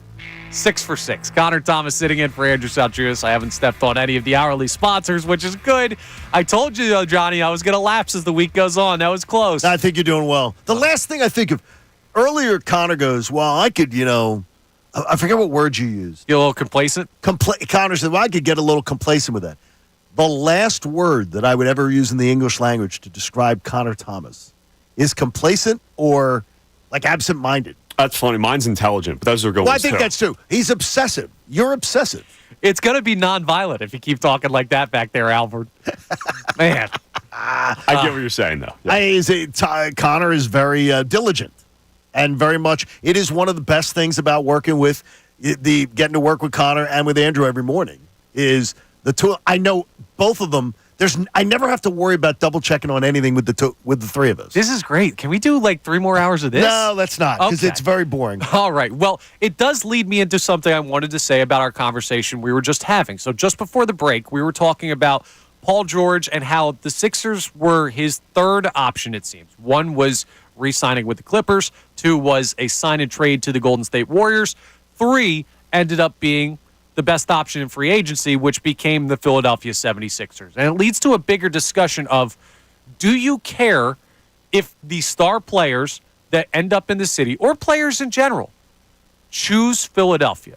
How much does that matter to you as a fan of these teams and you as a fan of these players? And I said last segment, it doesn't matter at all. But I'm glad you just went through that rundown of saying some nice things about me, which I very much appreciate. Well, they're going to run out now. That's totally fine. But I will say, I don't know if it makes me hypocritical or not. I just think it allows me to understand why people may value this more than others. I love when players pick Philadelphia. I love when Bryce Harper panders to this fan base. I love that Trey Turner wanted to be a member of that Phillies team because of how it looked. I loved when I thought he was a good football coach, and he can get back into that standing with me potentially over the next year or two. But when Nick Sirianni was gung-ho about Philadelphia. I'm a big Villanova fan, and I'm a big Sixers fan. It's such a bunch of crap. But that works such on a bunch of garbage. It might be. But why would that interest you, though? Why does it, I look at 2 athletes in this town that are absolute megastars. Yes. Bryce Harper, Tyrese Maxey. Yeah. Both of them, megastars in this town. Tyrese Maxey's a Cowboys fan his whole life. Tyrese Maxey doesn't pander to us. Tyrese Maxey doesn't put on Eagle stuff. Tyrese Maxey just owns that he's a Cowboys fan and laughs about it because there's no need to pander to us. Devontae Smith does the same things with the Celtics, Smith with the Celtics. I admire that you just don't be something. Bryce Harper's spectacular. Everybody loves Bryce. There's the 2 women in my household, They honestly, they would kick me out if Bryce wanted to come live with them. They love Bryce Harper. We all do. Yes. I'd probably kick myself out if Bryce wanted to take over. But it's the idea of I don't need to be pandered to. Just if you're a lifelong Cowboys fan, just right. Be one. I don't need to be pandered to. But when I see people do that, my number one thought process on the motivation, when I see athletes try and ingratiate themselves with the city, is I look at that as caring. I say that comes from a place of, I want these people to know I want to be here. It may not be truthful that they cared that much about the other teams in this city. I do think a lot of times when you see the athletes going to different games in the city, it's not, I'm a huge Sixers fan when you see Eagles players at a Sixers game. I think it's, I wanted something to do.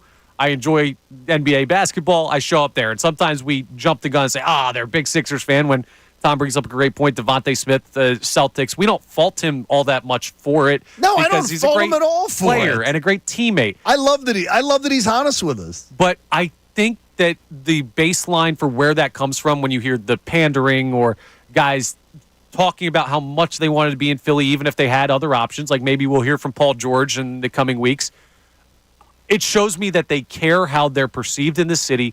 And they want the fan base to know that they're excited to be here. Okay, I got you. And I think you can say this is a spectacular sports town. It is. And I'm thrilled that you're going to be rooting for, that I'm going to get to play in front of those people as a Philly. Right. I don't need to hear you go, oh, by the way, I'm an Eagles fan. No, you're not. You're a Cowboys fan. Don't play us. Yeah.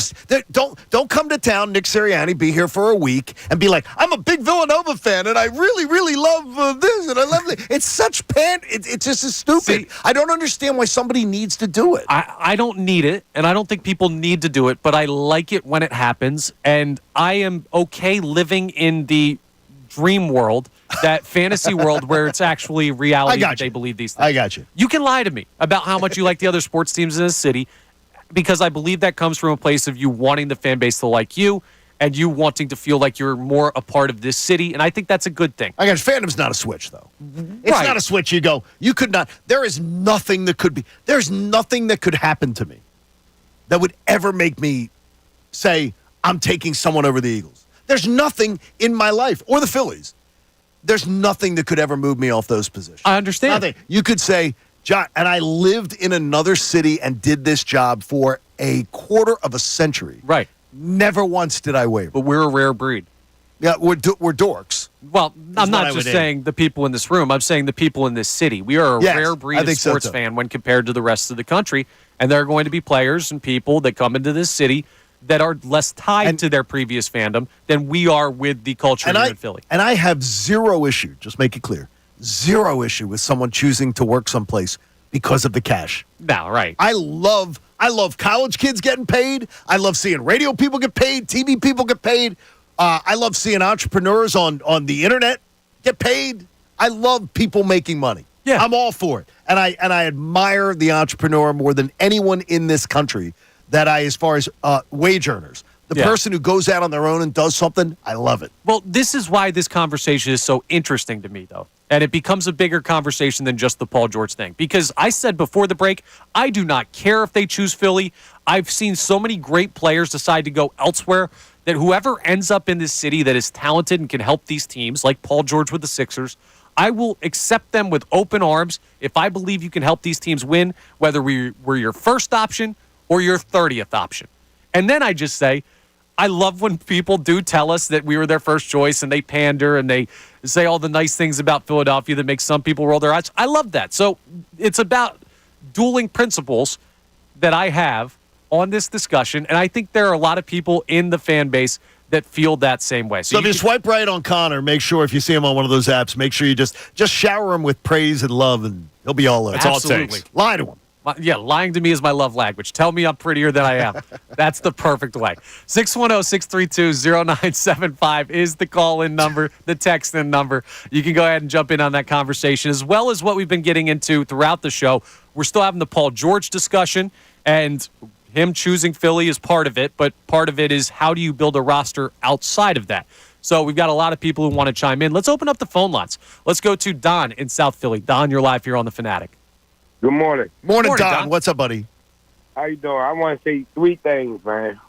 Number one, a lot of people probably say that he chose this for the money, but he played basketball wherever he go at, and that's what I love about it. I don't care about us being his last landing. All I care about him playing good for our team. The effort, right, Don? You think he's going to show up and play. That's who he's been his whole career, and that's all we should really care about. Every day, right. And I'm happy he's here, and I'm glad all the haters going to hate, but they're going to love him in the middle of the season. Watch. Yeah, I don't think anybody's hating on this. I haven't heard much hating on the signing. No. All right. Number two, Nick Nurse, suspect. Why is he suspect? Because Obama going to go to the Clippers and average a double-double. He didn't even try to play him in the playoffs. Never. Watch. Don, you check with me. Don, you check back with me. And guess what, Don? I'm gonna send you to a PJ Wellahans for a nice meal if that ever happens, and you don't have to give me anything. If he averages a double-double, I will promise you it's a night out at PJ's on me. I promise you, watch. And number three, I don't care if nobody else come here. We way better than New York Knicks, and I promise you, we're gonna go through them with like water. Wow. Okay. Paul can stick Tatum and Brown. They won't get off on us like that. Wow, I'll tell you, that's great energy. Appreciate the call, man. He's hyped up on everything about the Sixers besides Nick Nurse, I guess. The Nick Nurse's suspect thing is very interesting because I love watching him coach. I do too. And one of the benefits of building a big three with this team you already have the fit with Joel Embiid and Tyrese Maxey, but I think you learned early last year when you brought in the players from the James Harden trade that Nick Nurse can make this work with different players on the fly as well as a lot of coaches in basketball. And I'm sorry. Real quick on the Mo Bamba thing. The last 3 years for Mo Bamba, 4 points per game, 4 rebounds last year, 3 points per game, 4.5 rebounds, 7 points per game, 4.5 rebounds. Double-double, BS. That ain't happening. Just need to throw that in there. BS.com. What do we have on the text line there, Tommy, when it comes to this discussion on if players choosing us matters or on the who you want the Sixers to add? Yeah, so we got Miz from Northeast Philly. It matters to me why players come to Philly. Yeah, as long as they're here, that's all that should matter, but it means a lot more when a player says he wants to be here. When guys say they watched CBP and saw the crowd and they felt the energy on TV during the playoffs, it means a lot because I love my city. It's cool to see players wanting to be here. I love that. I love that energy. If I hear Paul George get behind the microphone and say, yeah, being a Sixer, man, it means everything to me. I'm going to just go, dude, stop.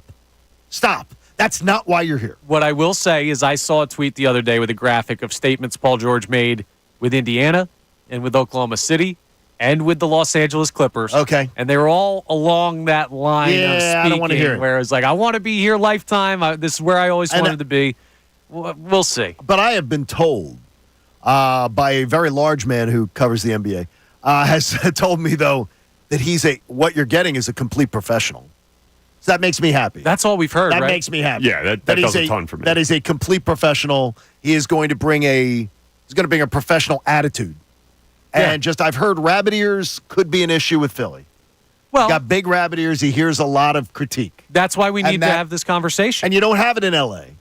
And I imagine Oklahoma City, people think, oh, nothing. I think you hear it in Oklahoma City because there's nothing else. Yeah, with the basketball team in particular. There's nothing absolutely, else. Yeah. But I mean, I've been told watch for the rabbit ears. So because he listens to critique.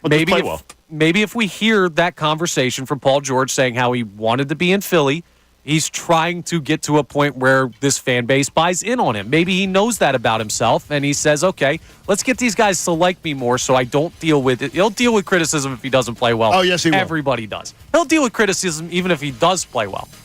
But maybe part of that thought process of if he tells us, I wanted to be in Philly the whole time, it's to avoid that type of thing. Okay. There's levels to this that are very interesting, and like our texter Miz said, he wants to be wanted, and I think there's a lot of people in the Philadelphia fan base. Well, you've already proven that. That feel that way. 610-632-0975 is the phone line, the text number. You can join us either way. Coming up, I promise we're going to get into this shooting guard conversation as we continue to break down what the Sixers need to do next and continue thoughts on our topics for the day. I'm Connor Thomas sitting in for Andrew Salciunas. John Kincade alongside me. Tom Alvord on the board. We're back after this here on 97.5 The Fanatic. Now.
does. I know you love that, Johnny. John Kincade to my left. I'm Connor Thomas, sitting in for Andrew Salciunas, who It's will your be thing.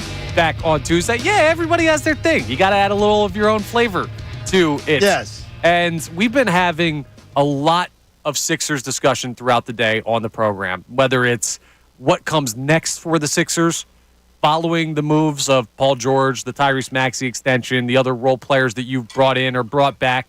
There's still a lot to fill out with the roster. I'll read you the current roster again here, and we're going to run through the shooting guards a little bit in this segment. But I also want to talk to you a little bit about what's next on the program, what's coming up today. So we're going to have, in the 8 o'clock hour at some point, Boog Shambi, the play-by-play announcer for the Chicago Cubs, ahead of the Phillies series with the Cubs. Yes. We're expecting to have Boog call in and give us a little bit of an idea on what's going on. And I hope I didn't screw up Boog with the time change, because that very well could have been me, but hopefully not. I have not heard from Boog this morning, but maybe it was a late night out last night. Well, we'll go ahead and see. Listen. It could have been a late night out. Hopefully he is awake, and if so, we will talk to him about that. But we will talk a little bit about the Phillies series with the Cubs. I think this is a big series for momentum for the Philadelphia Phillies. That'll just give you a little peek into my thoughts on how impactful these three games could be at Wrigley. We're also going to have Andrew DeCecco in starting at 9 o'clock. He'll be in for the first two segments of the 9 o'clock hour. We've got some good Eagle stuff to run through with Andrew, just like we did yesterday. So Andrew DeCecco of Inside the Birds for the full 9 o'clock hour. Of course, today's headlines with Tom Alvord at 8:05. So they better be good today, too. It was very good yesterday. Yeah, you guys, you set yourself a high bar. You're supposed to start Monday low and then get better as the week goes on. But that's okay. You're learning. This is my last day, too. I was going to say today's going to be horrible. It is? Yeah. Well, don't get your hopes up. Well, we've got enough to carry this program. No, they're going to be great. But a lot of big stuff to get into. And let's talk about this shooting guard position, because we ran through the point guards already, and we didn't find the lot that felt really compelling for the Sixers to add. I do think they need another ball handler or two, and they might need one in the starting lineup. But if Tyrese Maxey can continue to grow as a guard and potentially a point guard, like a true point guard at the NBA level at some point, like, I don't think it's out of the realm. You remember when Doc Rivers told us, like, Tyrese Maxey's not a point guard at the NBA level? Like, I don't think that's true. I don't know basketball. Fair enough, Doc. Have fun up in Milwaukee. But I don't think that that's fair criticism. What I do think is fair is he needs to continue to grow if he's going to have that role with the team. And I would prefer you to just get a plug-and-play guy who already distributes the ball well and is a true point guard at the NBA level. But if you were to add a top-level free agent shooting guard and just slide Maxey over and he's going to run the point and those guys are kind of interchangeable, I think that works too. Get excited, Johnny, because there are some good names in this group for available shooting guards. You've got, let's start with this one because we already brought up the name earlier on in the show. Seth Curry coming back. Seth Curry is a name that, if that doesn't intrigue you, you must not have watched the Sixers when he was a member of this team alongside Joel Embiid. That dude is a great floor spacer. He's not his brother, but he's not really that far off in what he can do on the floor as far as spacing. He's not going to shoot the same clip. He's not going to have the same impact. He's not going to distribute the ball. He is what he is, a specialist three-point shooter. But he's a damn good one. Seth Curry, are you interested, John? Yes. 34 years of age. I'm interested in the discussion, yes. Okay. There's some other names. Alec Burks. What's the price tag? The price tag would be could you get Seth Curry for a veteran minimum? I think he'd be. I would, at this point in his career, you might do. be able to. Yeah. Okay, if certainly possible. You get a veteran minimum. I think I'm totally in. Like, now, I think I'm 2 feet in. Okay. You're not. Tom has a good Tom, reason. You're smiling a little bit. There's some behind-the-scenes stuff involving Paul George and Seth Curry. Oh, yes, I forgot about that. So, we don't have to get too into it. So I would say it's probably unlikely that he's here. Just Google Seth Curry, Paul George, if you're not familiar for what okay. Look up your research on that one. We don't have to give the information. The name and the fit makes sense. The relationship may not. So much. But that's the first name. Alec Burks is a player that has been here before. He wasn't as impactful as we thought he was going to be in his first stop here in Philadelphia, but he became a solid player last year for the Knicks. He is a player that is available to add, and he's another guy that you could put out there as another ball handler alongside Tyrese Maxey. I think 33 years of age, also in that same kind of camp. Intrigued. Doesn't shoot it as well as Seth Curry. No, he does not. But handles it better. I'm intrigued. Malik Beasley. That's a very intriguing name to me. I think that may be top of the list for me. Is he good from three still? Yes, he could absolutely still shoot the basketball. The problem is, at 28 years of age, that's not a veteran minimum player. That's a player who's going to get paid.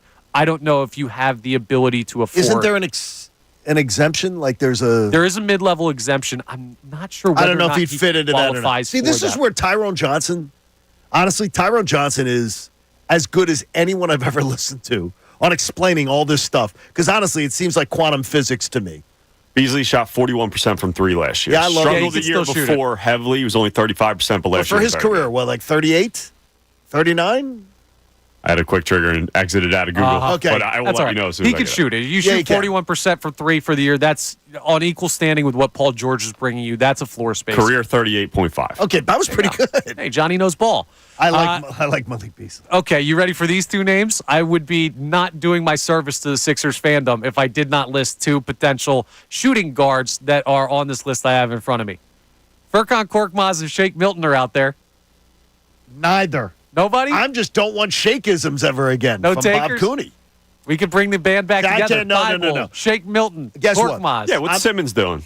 I'm figuring Scott may have, it may be there. If there was a hotline, it would ring.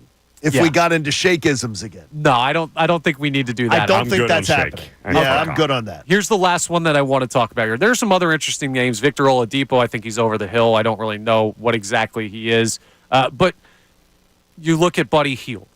Do you guys feel that Buddy Hield, because some people have asked, does the Eric Gordon signing say that Buddy Hield is gone? I asked yesterday, and I asked Bob that, and he said it was more complicated than that. Right. But you seem to lean that Buddy Hield is not returning. I seem to lean that he's not. Tom? But I'm not. But I definitely would have interest. I think he's cost too much money. If he comes back on a veteran minimum, I'm interested. I'm not using the mid-level exemption on Buddy Hield. I'd like to go a different direction personally. I'll tell you, I would. I don't think last year was a good example of what he can bring to this team. I've wanted him on this team for so long. I refuse to believe that you got like a month and a half out of him in the regular season without Embiid and then one playoff series. I need to see more Buddy Hield. He would be near the top of my list. It's him and Malik Beasley, 1A, 1B, as far as guys you bring in for that position. That's where I'm at. All right.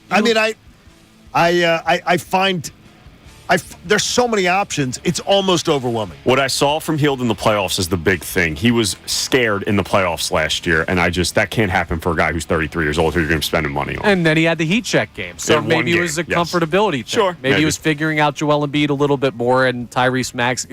We'll see. I would like him back. 610-632-0975 is the phone number. You can call in. You can text in.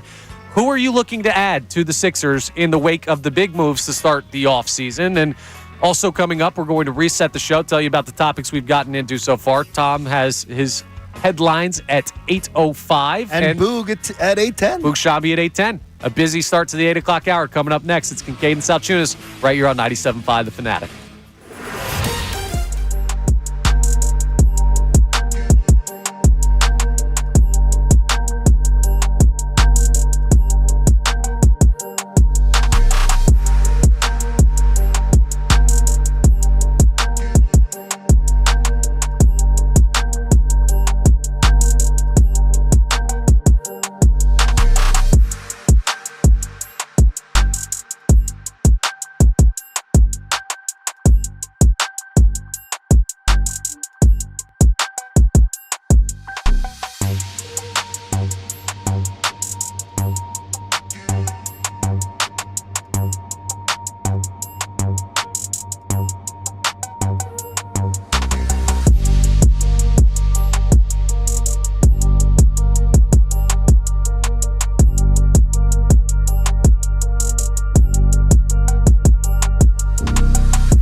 Studios. Connor Thomas sitting in for Andrew Salciunas. And, oh, yes, Johnny, I know I'm going to get to it. Please make sure everyone has a safe drive into work. If we don't say it on these airwaves, there's going to be chaos. There could be. 76 will be a parking lot. There'll be people merging like, oh, wait, it already is. Yeah, there really is. In spite of that, hopefully everybody has a safe drive into work. I drove on it yesterday in the 3 o'clock hour listening to the best show ever. And I swear to you, like I would never advocate ever drinking and driving. But if the Schuylkill doesn't make you want to drink, as soon as you get home, you probably are heading right to the bar. You could just pull off at the next exit. Man, it's terrible. Like, I don't know, Uber the rest of the way. Yeah, it's tough out there sometimes, but that's okay. You got us to listen to while you're on your way. So if you're in traffic, this is the perfect place to set your dial on the radio station and rip that knob off. We've got a big start to the 8 o'clock hour, not just because we have today's headlines with Tom Alvord coming up at 8:05, but Boog Shambi, play-by-play for the Cubs. You also hear him Sunday Night Baseball and everything. Like he's playoffs on ESPN Radio. Yeah, big baseball name. One of my favorite people in the business. A great guy and a fun interview. We'll talk about the series between the Phillies and the Chicago Cubs. We haven't touched on it yet. We will have a little bit more of a conversation on that later on in the show, but that'll be at 8:10.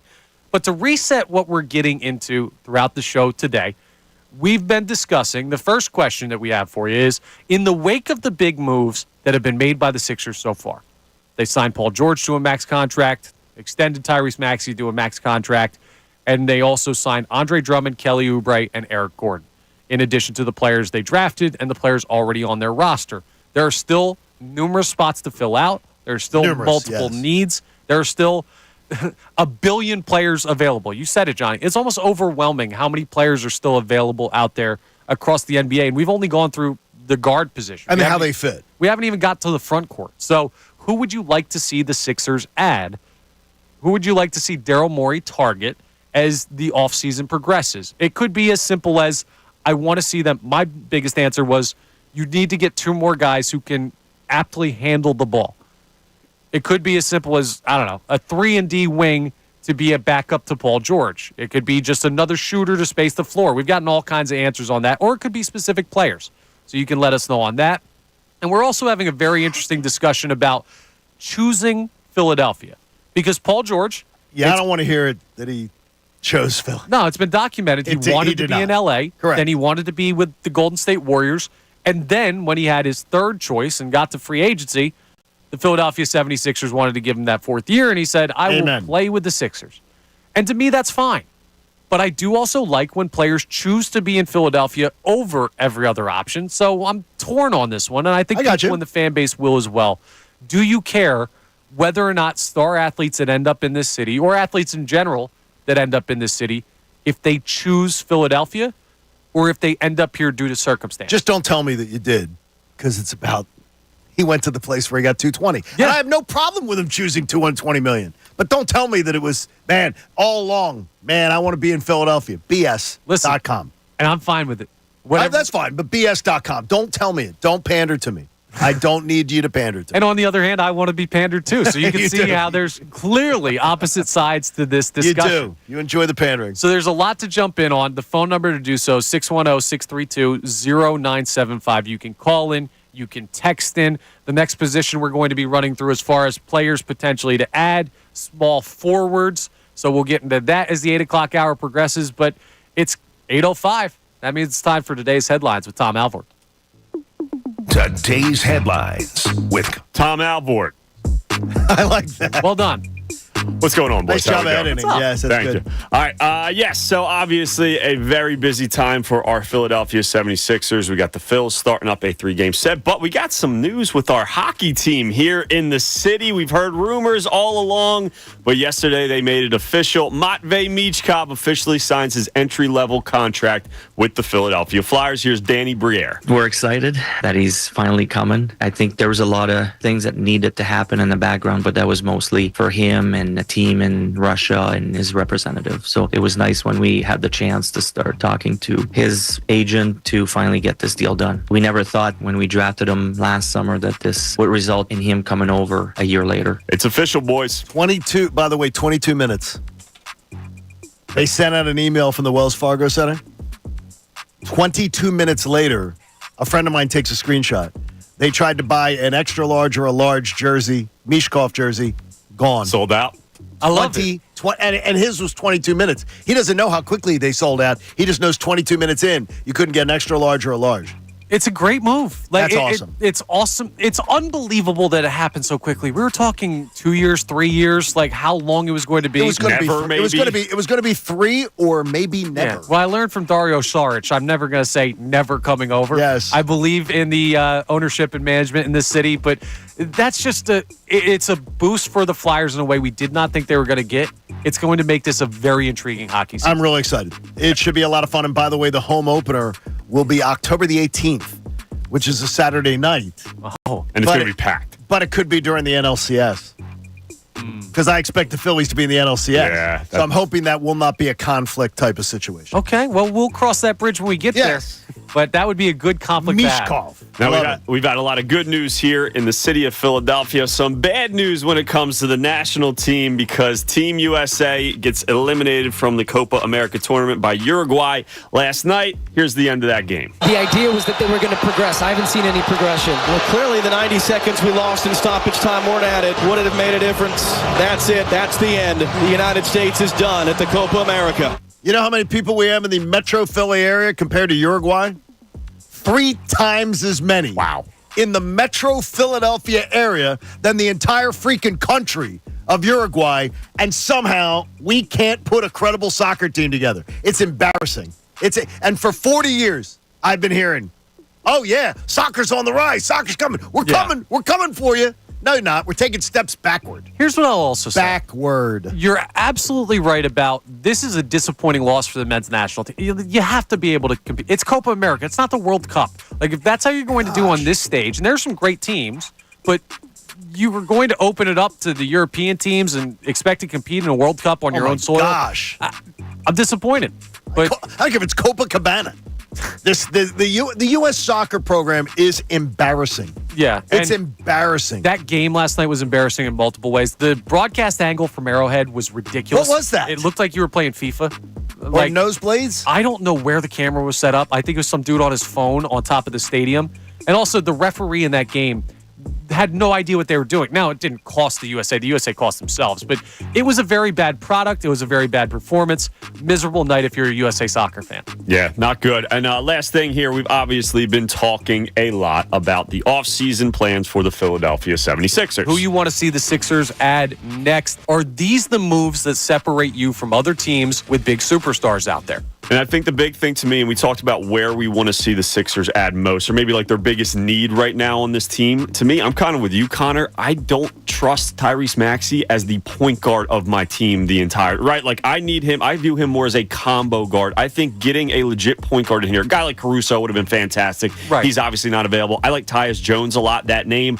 I do think the need of a legit point guard because it can't just be Kyle Lowry come back on a minimum contract at 38 years old. Yeah, I don't know if I'd go as far to say, like, I don't trust Tyrese Maxey. Like, part of me No, I just have my questions is all. That's it. Exactly. I know that he could be this guy in a different role. But is he going to be his best? I think what's what Tom's making. Is he going to be at his best? I don't know that he is. And I don't is think his he would. team going to be at their best, too? Right. Well, here's why I'll say I can't say I don't think he will be, because in all the years that Tyrese Maxey's been here, every single year we've said, I don't think he can do this. I don't think he's at his best when he does that.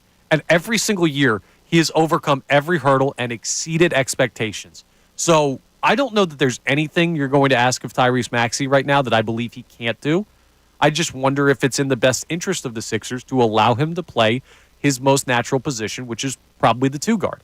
And if I had my selection of what the Sixers should do, I'd much rather see them go get a capable point guard that allows Tyrese Maxey to have a little bit less responsibility distributing the ball and focusing more on his ability to score the basket. I like how you worded that better.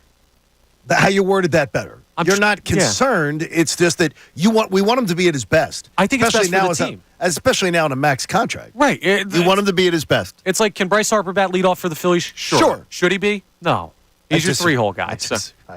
I love seeing him. I just started another argument. I love seeing him. I want my best players getting the most. I understand exactly where you're coming from, and I think you get the most out of Tyrese Maxey when you don't have the lead ball handler responsibility in his hands. That's just where I stand. Now we're efforting getting Boog Shambi on the phone. We're going to shift. We're going to shift to, if it's okay. We got Andrew DeCecco be with us, but we're going to shift to 9:10. Okay. 9:10 is totally fine. He has a call that he was on, and we did screw up the time things, but it wasn't on me. It was on Boog. That is okay. So I'm glad it wasn't on me. It was on Boog. For a guy with the resume of Boog Shambi, we'll talk to him at 9:10. So we'll go ahead and have that coming up. Maybe we'll have Andrew DeCecco check in a little bit early since we're going to have some baseball talk in there. But we were prepared for this, of course. See, we move on the fly. Here's our next conversation. Because everything surrounding the Sixers has been so positive over the past 2 days. Oh, it's been really positive. The rumors, into the signings, into the big Paul George move, into the Tyrese Maxey extension. There have been a lot of things that the Sixers have done that the fan base has been really high on. Okay. And this has been the most annoyed fan base in this city, the most tumultuous fan base over the past year or so. The Flyers have steadied it. It had been the Flyers for a while just because of the question of whether or not they were ever going to truly rebuild. And now that they've gone through that and have gone about it the right way, and we talked about the Michkov signing in today's headlines, it's the Sixers that have the biggest shifting fan base, I feel. I don't blame them. I don't and you either. don't blame them either. No, not remotely. It is the truth. But to see that fan base be so largely positive over a flurry of 4 moves in a couple of days, that says to me that Daryl Morey has hit his mark, at least to this point. And I wonder if the fan base sees it that way. Do you have, and John, I know how you felt about Daryl Morey's potential plan for this offseason. And I know Andrew Salciunas, who normally occupies this chair, has said he thinks in league circles Daryl Morey has been overrated based on what he's done versus what he gets credit to the level of. Do you believe that Daryl Morey is in a better standing with this fan base, trusted more after the start to the legal tampering period? I think if he isn't, that's on you as a sports fan. Because I think it has been, whether you agree with every move is a difference. But as far as what's available out there, I think he delivered. Right. So, I mean, he delivered what was out there. Well, let me ask you this. If you looked back in a vacuum, let's go back to the moment it happened. Okay. And you look at the Ben Simmons trade to the Brooklyn Nets that netted you James Harden. I know you're feeling on the player, but there was a large consensus that was the best possible move you could have made. No, there's no questions asked. I would never go back and redo that trade. Absolutely. So that would because I think and I was, if you remember back at the time, I was dragging my heels on supporting it. Right. And then Bob just kept hammering into me going, well, what do you want to get for a guy who's not playing? Exactly. And it made complete sense, and I think it was a move that had to be made. Did it work out for the best for the Sixers? No. Okay. It most certainly did not. The James Harden trade going the other way, moving him to L.A. for those 4 players that you received back. I think that worked out. Somewhat, I think it was, let's put it this way.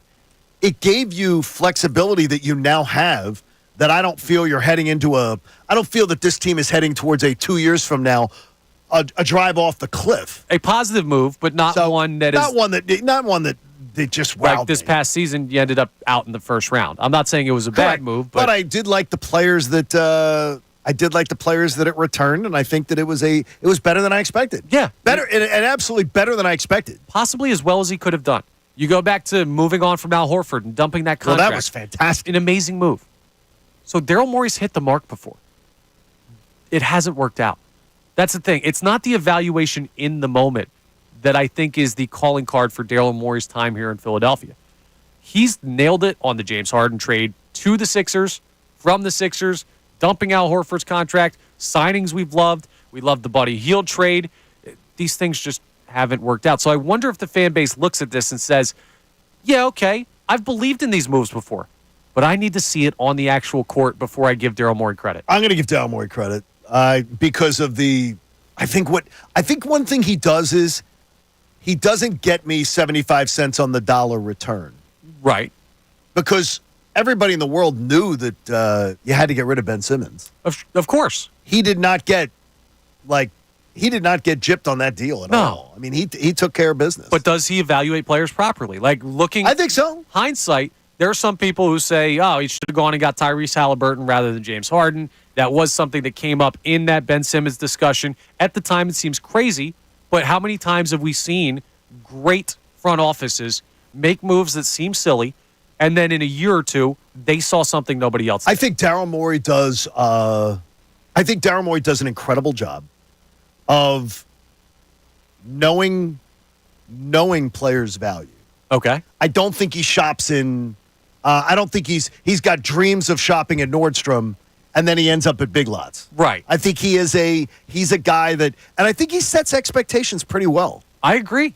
Like I don't think he oversells to us the position that he's bargaining from. Yes. I'm impressed. I'm impressed with Daryl, but I got to tell you, the results are going to be in whether he has a successful tenure here or not is going to be whether this organization then does bang on the door a couple times for a title. And I do not believe in his tenure that they have banged on the door at all. Right. And that's why I asked the question, are you in a spot where you have trust in Daryl Morey based on these moves? Is this enough? Or do you have to see it on the court?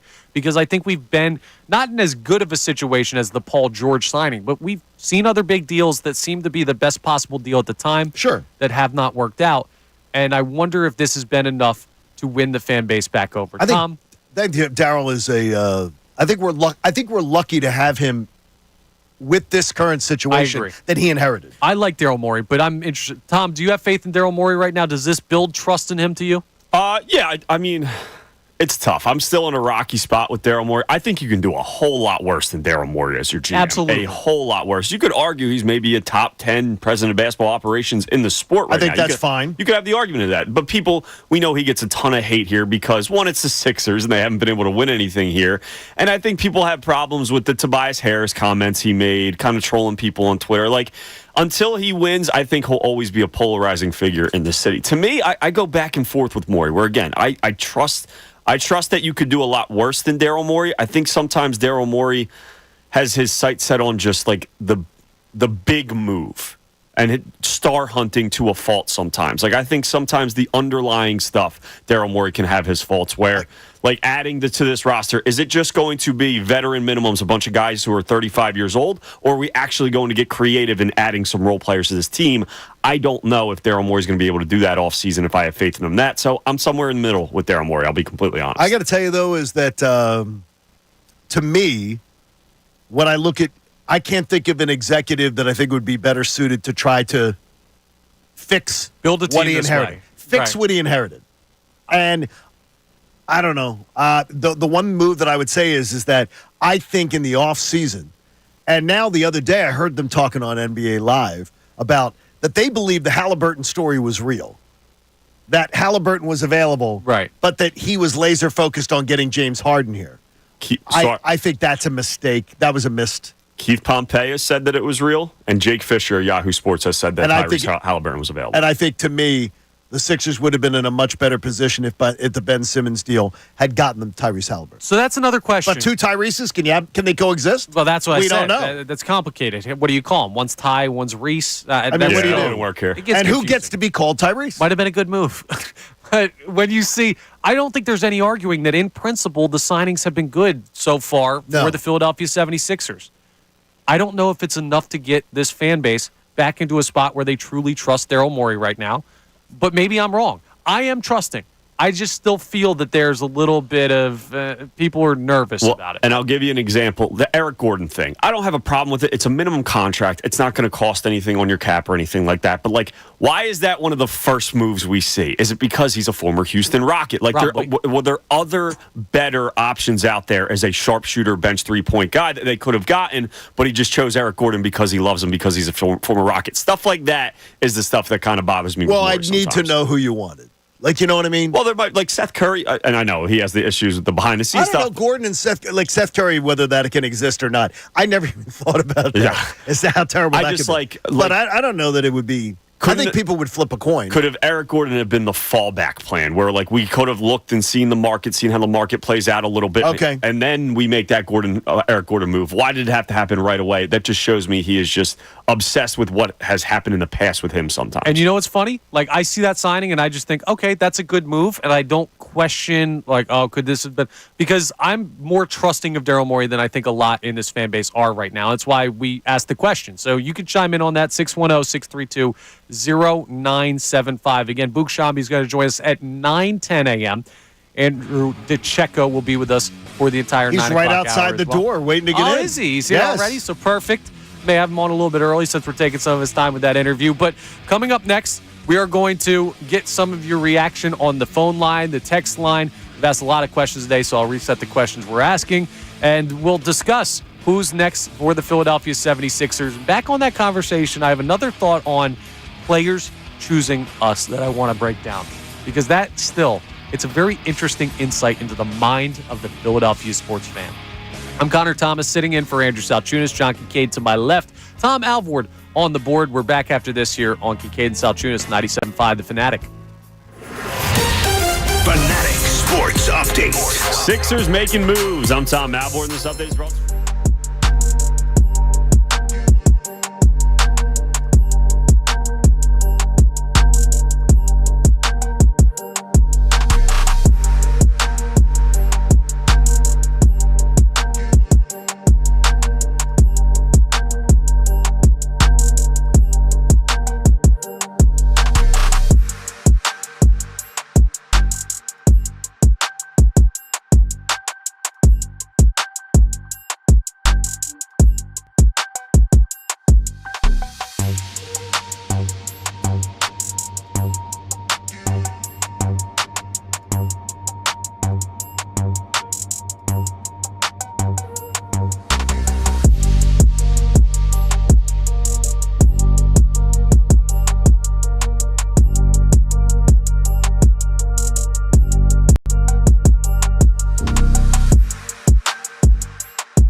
The 8 o'clock hour of Kincade Salciunas is brought to you by Avelo Airlines. Avelo is now flying out of Wilmington Airport with nonstop flights to over 10 cities, including cities in Florida and San Juan, Puerto Rico. Go to Avelo Air, AVELO Air.com. Back live here, 8:30 a.m. A beautiful morning outside once again here in the city of Philadelphia. Connor Thomas sitting in for Andrew Salciunas. John Kincade to my left, Tom Alvord on the board. And it's been heavy Sixers talk today. We also have that overarching conversation about players choosing us. Yes. And whether or not it matters. Now, we've been running through some potential names for the Philadelphia 76ers to add. We've been getting a bunch on the text line, so I want to go back to that here in a second. But this players choosing Philadelphia conversation is very intriguing to me because I don't know that we care as much as we think we do. It goes back. It goes back to that conflicting principle that I have, where I say I don't care, and then I say I really like it when players pander and choose the city of Philadelphia and make us feel all warm and fuzzy inside because they say they like us. Like, what it is when players make it a focal point, I think it becomes a bigger conversation than it needs to be. And I do think there are a lot of players in this city and the history of this city that we didn't know whether or not they wanted to be here. We didn't know whether or not they're like, oh, I love this city. You can become great by telling the city how much you love them, a la Jason Kelce, and existing in that space where you interact with the city well. But I don't know that it's necessary. Well, you guys are too young to remember as a kid, Mike Schmidt was the greatest player who ever wore the franchise's uniform. Mm-hmm. But Mike Schmidt never embraced the fan base. Right. And pointed out our deficiencies as a kid. And by the way, I saw the adults and the way they treated Mike Schmidt, and I understood where he was coming from. But he never embraced it. Yeah. And to me, I think that we do care about being embraced. We do care about being loved. But some athletes don't feel the need to. Mike Schmidt was great enough to never feel the need to pander. Right. Larry Boa is beloved in this fan base. He called this fan base out from time to time. And that's totally Jimmy fair. Rollins did the Jimmy same thing. Rollins did the same thing. And is it a matter of when you've got cachet? Larry Boa doesn't have to buy a beer in this town because he's respected, loved, accomplished. Jimmy Rollins, same thing. And guess what, though? Like, Boa came back and managed. Mike Schmidt is still on the broadcast. Jimmy Rollins has been on the broadcast. He's been on these airwaves. He's still involved with the organization. Like, so these guys also, in a certain way, chose Philadelphia, even though their first time here, they may not have chosen to be here. So I think that plays into the discussion in an interesting way. I just wonder if the players who pander or have big sayings, like the star players like Bryce Harper is the perfect example, who comes out and talks about it constantly. I wonder if that makes us think we care about it more than we do. I think they think we care about it more than we do. I just look at two. We have two classic. We have another example. You got Jalen Hurts. Yeah. Who's during the Phillies run had Houston Astros stuff on in 22. He didn't give a damn. He doesn't feel the need to make us believe that he's all of a sudden he's rooting for the Phillies. No, it's your fandom. Right. I'm upset. I'm obsessed with the people who care so much about it. Oh my gosh, he's wearing an Astros hat. What's he thinking? This fan base. No, he's being honest. Tyrese Maxey doesn't give a flip. And I asked him about it at a fan fest. Yeah. He didn't give a damn. He's like, no, Cowboys fan. Cowboys for life. Dude, this is why I love this fan base, because I do believe there's a portion of this fan base who couldn't care less. Right. And then there's a portion of this fan base that will care too much. Not root for you at all if you have ever rooted for a team outside of Philadelphia, regardless of where you're born or where you grew up or anything. And I just love how passionate we are, even on the littlest thing. I just don't want to like last year. It was the Cowboys-Eagles game. And Bryce Harper did the opening on NBC Sunday Night Football. And I just rolled my eyes. He's a Cowboy fan. He's not torn. He's not torn going, wow, I'm a Cowboy fan, but I'm an Eagles fan. I'm like, oh, what do I decide here that they tried to portray it? Give me a break. You're a Cowboy fan your whole life? Just own it. It's okay. We love Tyrese Maxey. Nobody gives a flip. Nobody cares. Well, some people do. They only care if you masquerade yourself as being something that you aren't. It's a very interesting dynamic. And it's why this conversation about Paul George becomes a bigger one when it leads to, sure, do we care if athletes choose us or not? And that was the ethos of why we were on all that. And ethos. Tommy, you got ethos? That was a big word. I mean, it just flew right over only my 5 head. letters. Yeah, I wasn't even paying Not attention. that big of a word. I'll be honest. I got 5 letters for you. Delco. That would ethos just sort of. Sometimes I'm like reaching for the words. That's pretty good. I like it. Those are one of those words that I say it, but I have no idea what it Yeah, means. exactly. That's the origin, I the thought beginning. it was one of those cartoon movies that you guys watch. Ethos? I thought he was like the villain in one of those cartoon Sounds movies. like it. Make a good villain.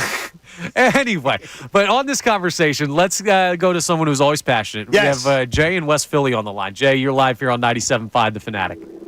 Exactly, Connor. Of course you would choose that pandering king. You love that stuff. Absolutely. Let me ask you something real quick, Jay. Did Reese Hoskins choose this city, or did he choose to go to Milwaukee, your boy? No, your boy stabbed him in the back. He got exiled. He had a choice. Reese got exiled. It What are you seemed like talking he had about? a choice from my perspective. Look, he said it last week. Oh, we got to pony up, cowboy up. He slipped that in there, that fraud.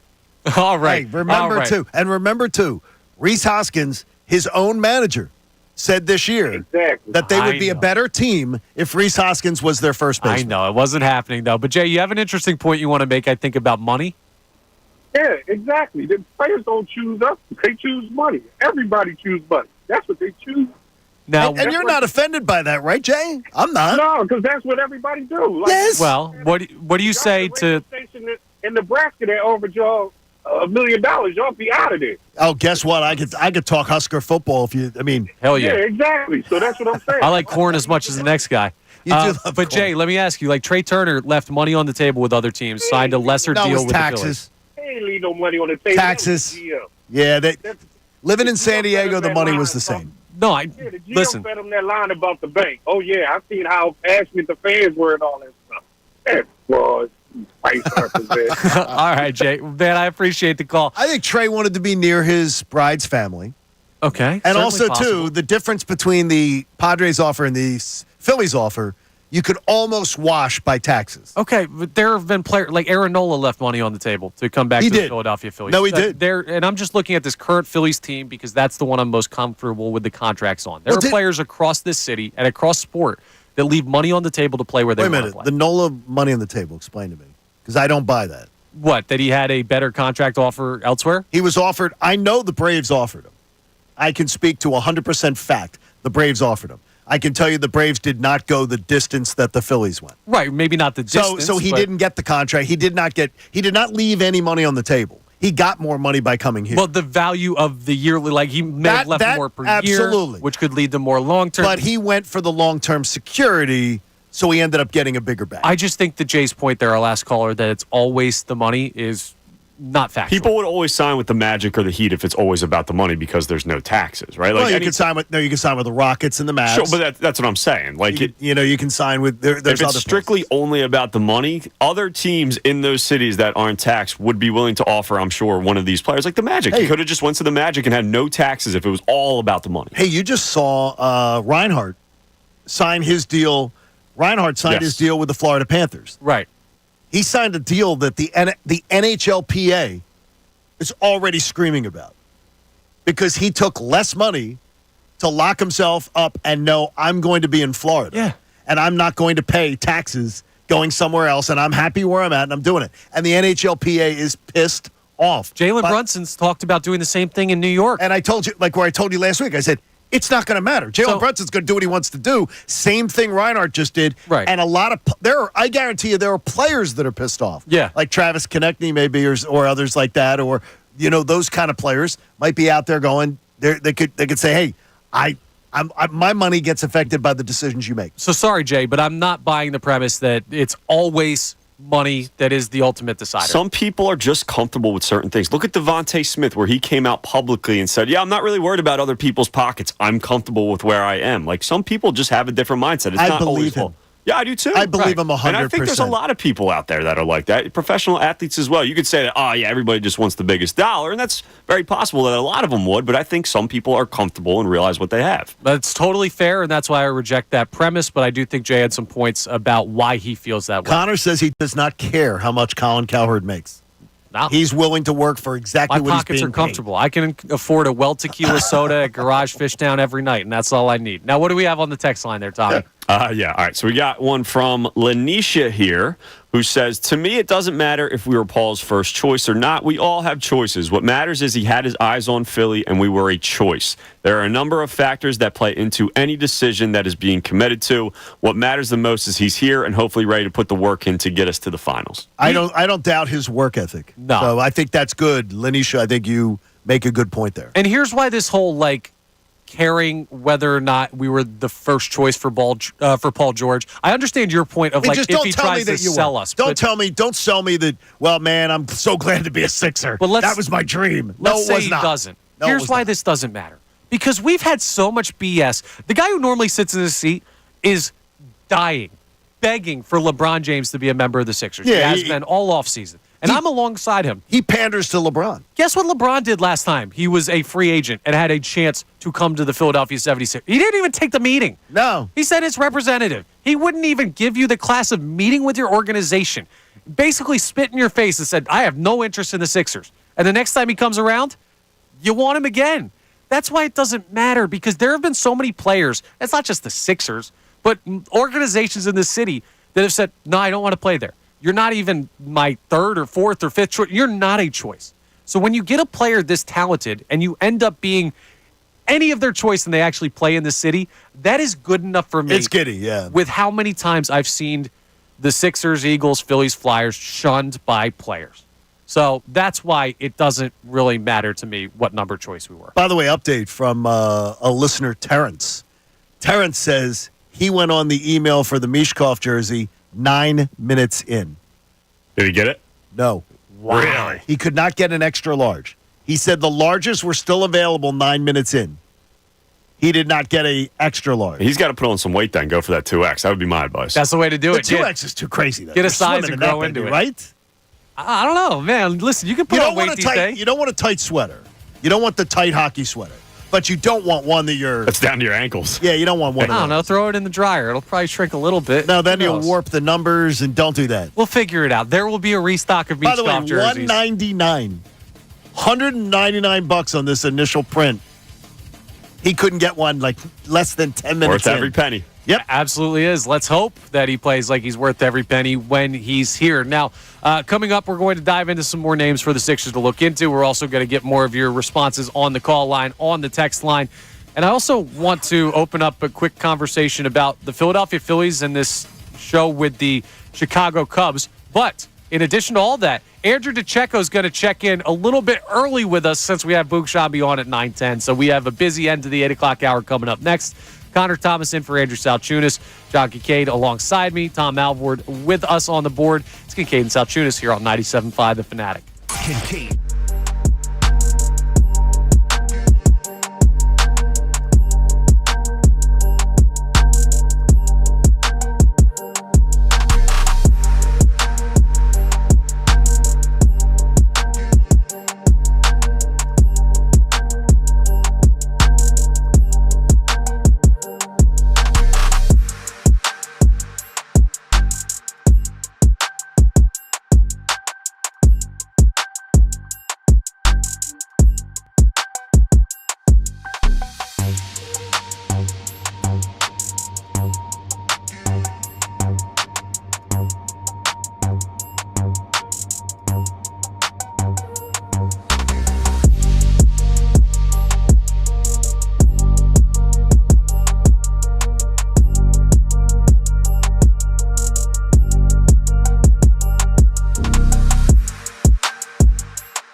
Boog Shambi, who's going to join us coming up at 9:10, play-by-play voice of the Cubs.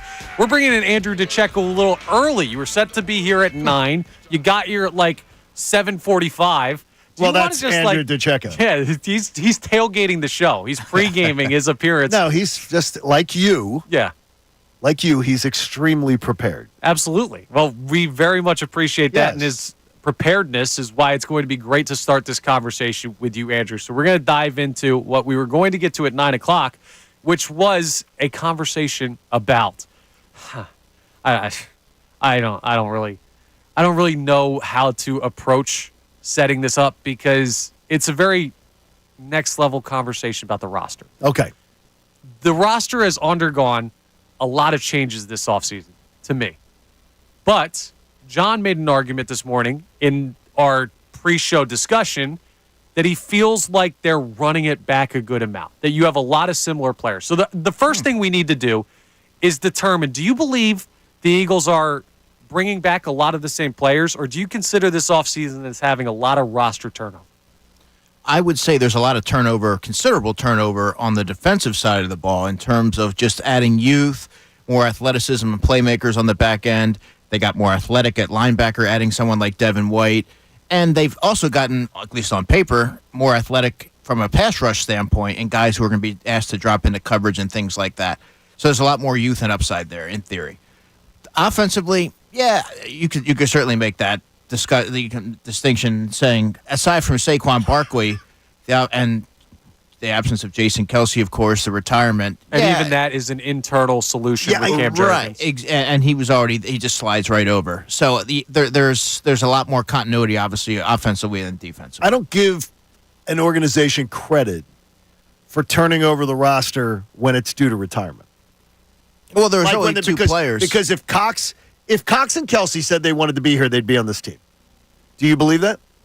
Yeah, absolutely. Okay. So, I mean, I don't give them any credit for those moves.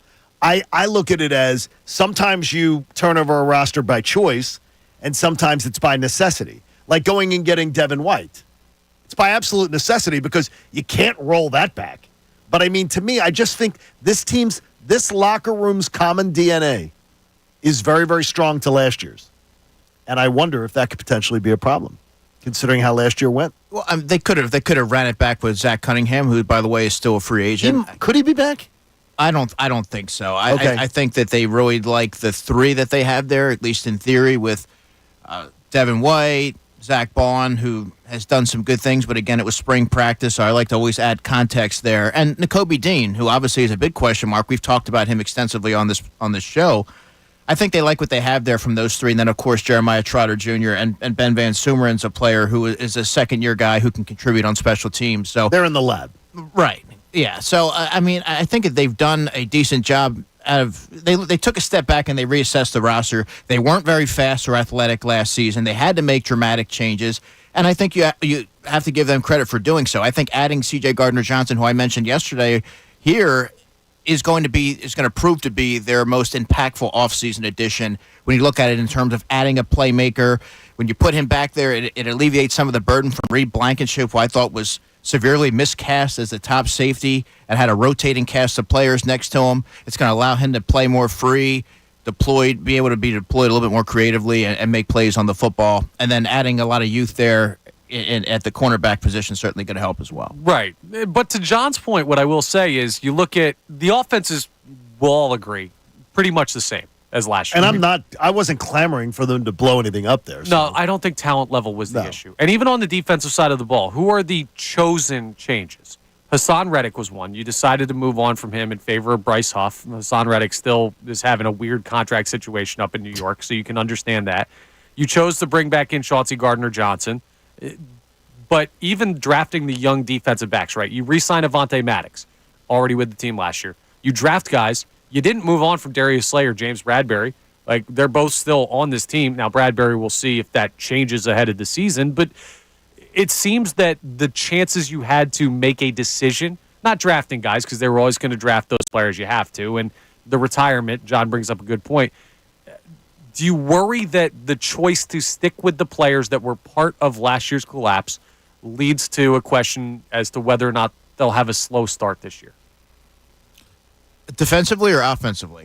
I guess just looking at the team in general, the common DNA is more the thing. Is this team so similar to last year that we should still be worried about the issues that plagued last year's team? No, I don't believe so. And I would also say adding 2 new coordinators is going to make a world of a difference in just different ideologies, philosophies, and just imparting that is going to ultimately shake things up, and you're going to see a totally different Eagles team. It's not even going to be recognizable, at least in my estimation, compared to last season. Do you believe that team last year mentally checked out? No, I don't. And I think that's a heavy stigma to kind of throw at a team. I always say this on their coaching staff is what I'm saying. Like I watched veteran players glazed over, whether it's Jalen Hurts on the sideline sitting there. I'll never forget Jason Kelce walking around that sideline down 7 points in Tampa, wandering around looking aimless, like he looked frustrated. Probably frustrated. I guarantee it, frustrated. But to me, does that mean you sort of mentally you're not in the game? I don't think so. I think it's frustration knowing that the talent that you have there and you're not living up to expectations. I would also say this. There's something to be said for adding a lot of veteran players who are sort of mercenaries late in the summer or early in the season that maybe aren't as immersed in the culture. They're not as invested. They're looking for their next payday. And all of a sudden you're throwing them into the fire and you're asking them to gel with the players who are already there and buy into the system. You could look at down the line at those players that I'm alluding to, right? And so I think there's something to be said for that. And also I like to say this whenever effort is brought up. Don't confuse effort with inadequate personnel. There's this big discrepancy there between the two. Can they masquerade as the other? In your mind, can it look like it's effort? Sure, it can. Sure, it can. But right last season, it was just plain as day that they weren't good. They weren't talented enough defensively, and that's really what it came down to. Okay, well, on top of that, I have a question based on your answer there, and it's one that I've brought up multiple times on these airwaves, and I feel very strongly that there's a clear answer. But I'd love to hear it from you distinctly coming up. I think Andrew's going to be on my side here. And I'm going to ask you both, and Tom, if I'm a bad person. Yes. I have a question. Am I a bad person? I'll tell you why. Clearly, there'll be some debate here. So we'll get into that coming up as we start the 9 o'clock hour. Connor Thomas sitting in for Andrew Salciunas, John Kincade to my left. Andrew DeCecco will continue to be with us, and Tom Alvord will continue to run the board unless he says John's a bad person again. And then we might need to go to the bullpen. We'll get into that coming up. It's Kincade Salciunas right here on 97.5 The Fanatic.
the 9 o'clock hour of Kincade and Salciunas. Connor Thomas in for Andrew Salciunas. John Kincade joining me to my left. And Andrew DeCecco of Inside the Birds with us. We're getting into some fun Eagles discussion here in the 9 o'clock hour.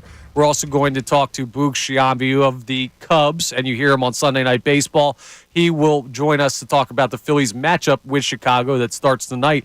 But, boys, real quick before we get back to the Eagles stuff, we have a little bit of breaking NBA news. Yes? Donovan Mitchell has signed a 3-year extension, max contract extension worth $150.3 million with the Cleveland Cavaliers. Seems like that dream of Donovan Mitchell potentially somehow being an showing option. up. Yeah. Yeah, that's out the window now, too. I wonder how much of that was known that this was going to get done. It makes the Paul George move look all that more important. The other options you potentially had are falling off the table or guys are returning to where they were. So to be a team that was able to wrestle away a max contract player from another contender in this offseason seems more and more like a huge move by Daryl Morey and the Sixers every day. The max slot had to be retained. Had to be. So, I've just sort of put that out of my discussion point.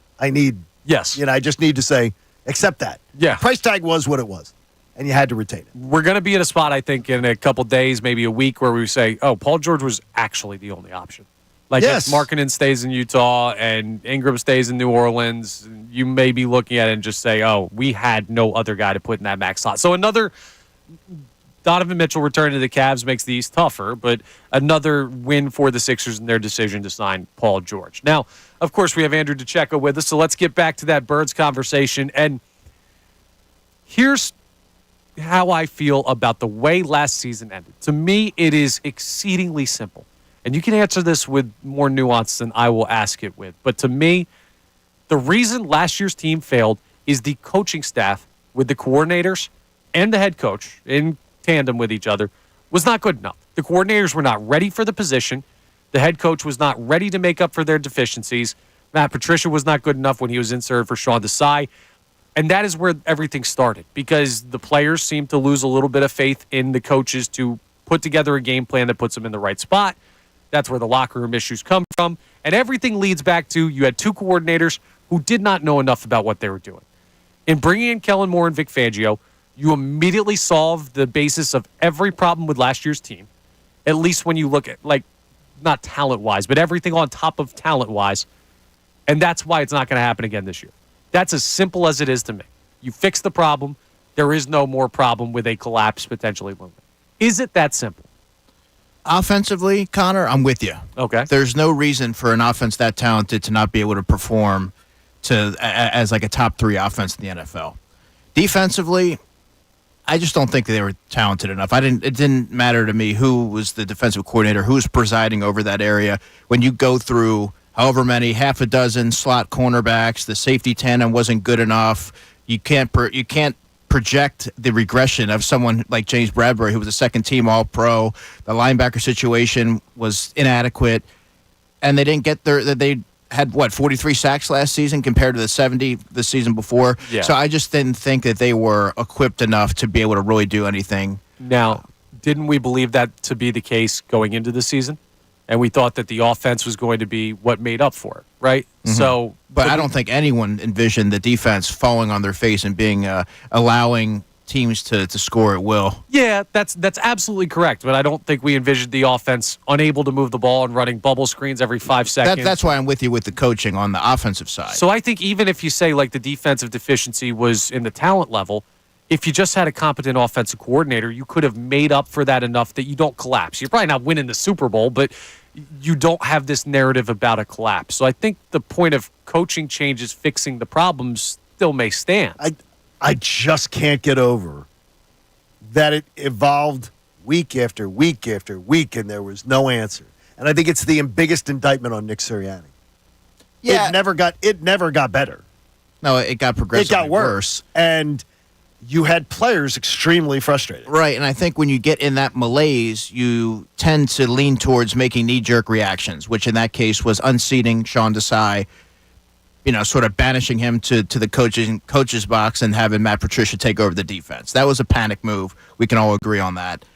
I just don't think they had enough talent there. And then offensively, Nick Sirianni had a heavy hand in that offense. I know a lot of folks want to point to Brian Johnson, and he was certainly a culprit. I'm not absolving him by any means, but I do feel like that offense was awfully reminiscent of that 2021 offense early in the season with the very simplistic dump-offs and the bubble screens and the lack of creativity. So I tend to believe that Nick Sirianni had a pretty heavy hand in that. And now you have Kellen Moore taking control of the offense and Nick Sirianni being kind of this overwatcher of the team in the head coaching role, a different role than he's held in the past. So I don't know. To me, I feel that the conversation about how did they avoid the collapse again, I think they've already put the pieces in place that should not be a possibility. Well, if you believe in the veteran leadership.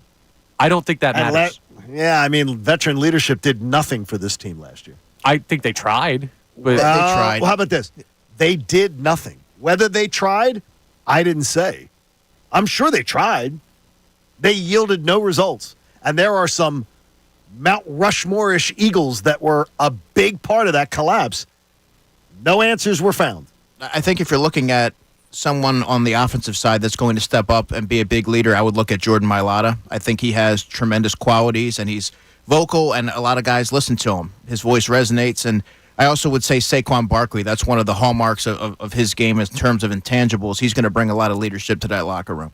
Well, hopefully that works out for the best, and you get to that point. Like, my only argument on that, John, would be if we had a boss that I totally didn't believe in, and I respected you as a leader who's been in this industry a long time. You told me to respect that. If I don't trust the person above you, it's not about your ability to lead me. It's that I don't believe in the message we're being fed. And yeah, but I think that that's where professionalism kicks in.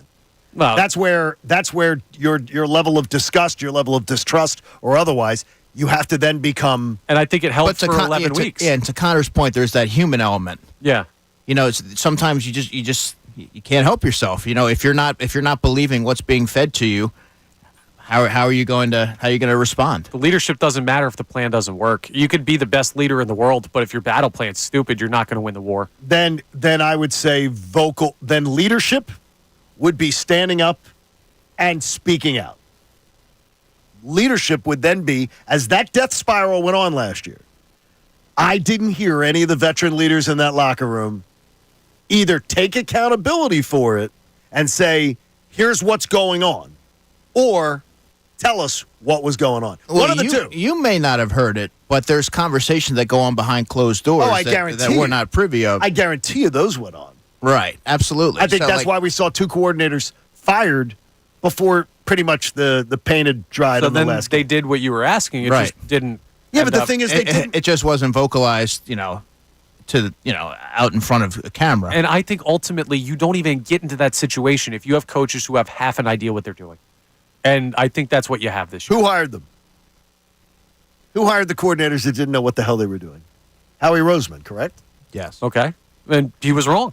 We know that. He swung and missed on two. And look, I'm not spiking the football, but my biggest concern was they went with two inexperienced coordinators coming off a Super Bowl team. And what did they do this year? They went with two of the most experienced at their position. And maybe last year it was late in the process, but I worry about the talent evaluation. I worry about the evaluation of coaching talent. Now, it was it had a lot to do with trying to get the late process, but also trying to get the young coach that's on the upswing and trying to be progressive, which the Eagles typically are. That was a swing and a miss. Yep. But they overcorrected and they got two veteran coaches that are going to lead both of they're going to oversee their sides of the football. And we'll discuss that more coming up at 9:30. So we're going to take a quick break from the Eagles talk, and Andrew DeCecco will remain with us at 9:30.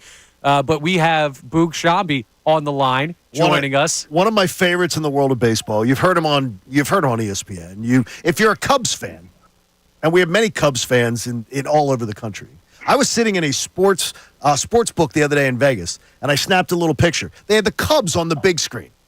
The Phillies were playing, and I've got Boog Shambi blasting through the entire sports book. They're showing the Cubs and the Brewers. Well, and I'm going to tell you, I was a little pissed off, and I sent him a picture of it, and I said, he gets center stage. He's the great Boog Shambi joining us. Yeah, on the Comcast Business Hotline. When you have that resume, he deserves the big screen, and he deserves the hotline on this show. So, Boog, appreciate you taking the time to join us this morning, man. I may have paid off a couple of people to get on the big screen. I'm not going to lie. I mean, seriously, it's like, is Vegas sports books love the Cubs? I guess there is a lot of money that goes that way, but it is great to talk to you, brother. Good to. What's happening? Are you going to be? Are the Cubs going to be hospitable with the Phillies coming to town? Now, look, I think the wins will only count if you did grab a win or two in this series. We're only going to count them in the standings for like a half, because without Realmuto, without Harper, without Schwarber, I don't know that it really would be fair to say it's play that Cubs victory song. Well, now wait a second. Did you get full wins for the 2 out of 3 against the Marlins? Yeah, we had to though because we won them shorthanded. Okay. We won them shorthanded. You know that I'm being facetious. These are only eligible for full victories and half losses. Half losses. I just want to. Okay, that's what. Just trying to make it clear. I mean, when you look at this, you look at this Phillies team coming in. Yeah. What do you see as an outsider observing how they're built and based off of what they've done the last couple years? I mean, it's been super impressive, right? I mean, again, even with the injuries, Bohm's had a real breakout season, which is impressive. And I like Marsh. Stock got off the fast start. It hasn't been quite as good. But they score. They're going to score. And when they're healthy, it's a ferocious lineup. I had them a bunch last year in the postseason for ESPN Radio. And, they have 2 and now really 3 with Suarez, turning into what he's turned into. They, 3 legit starters, and obviously they extend Sanchez. It's a really good team. I mean, it's. I think that when you're looking at a beast in the National League, they're it. I thought the Braves have suffered injuries, obviously with Strider and Acuna going down, and then I thought the Dodgers would be better, but the Phillies, they're it in the National League and really in all of baseball to me. Now, Boog, when you look at the flip side of the coin, the Cubs, it hasn't gone their way so far this year. They're currently in last place in the Central, but they have the most wins of any team in a last place in a division in baseball. So what is it about the Cubs that's more dangerous than their position in the standings would show? Yeah, I mean, look, this is a decent team. They have excellent starting pitching. They've certainly suffered a lot of injuries. And the bullpen has been, the basically the unit that's felt the weight of those injuries. I think that the biggest thing is their offense. Last year, this team scored. This was, they scored more runs per game than the Phillies with the same group. They were third. It was Dodgers and Braves and then the Cubs in terms of runs per game in the National League last year, and they've run back the same guys. And you guys know how baseball is. It's just weird. So I do think that, this is probably an 84, 85 win team, and they're playing right now to a, 77, 78-ish win team. To me, if they win 4 in a row, then everybody's going to say, oh, well, they have a chance for the postseason. I don't overall think that the ceiling is super high, but when you have consistent starting pitching, which they do, like, look, Justin Steele is legit. Imanaga's legit. Tyone's pitched well. So I think that they will start to hit. Like, that's the one part that I do feel pretty confident in, that I think, they talk about regress to the mean. I do think that this team will eventually hit. Cubs broadcaster and ESPN radio voice Boog Shambi joining us here on the Comcast Business Hotline on Kincade and Salciunas. Let me ask you this: you've gotten to have conversations and a lot of your work in the postseason with Rob Thompson. You've gotten to observe him on the job. What is it that stands out to you about the job that he does? And I'd love to ask what you think about him as a strategist in game.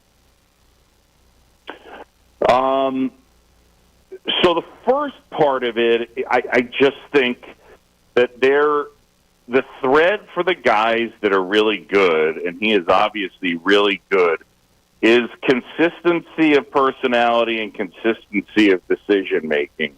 I think the one thing that you'd say about the guys who are excellent at it is that walk into the manager's office, drink it in, and now tell me, what's been happening lately with the team. Have they won 5 in a row? Have they lost 5 in a row?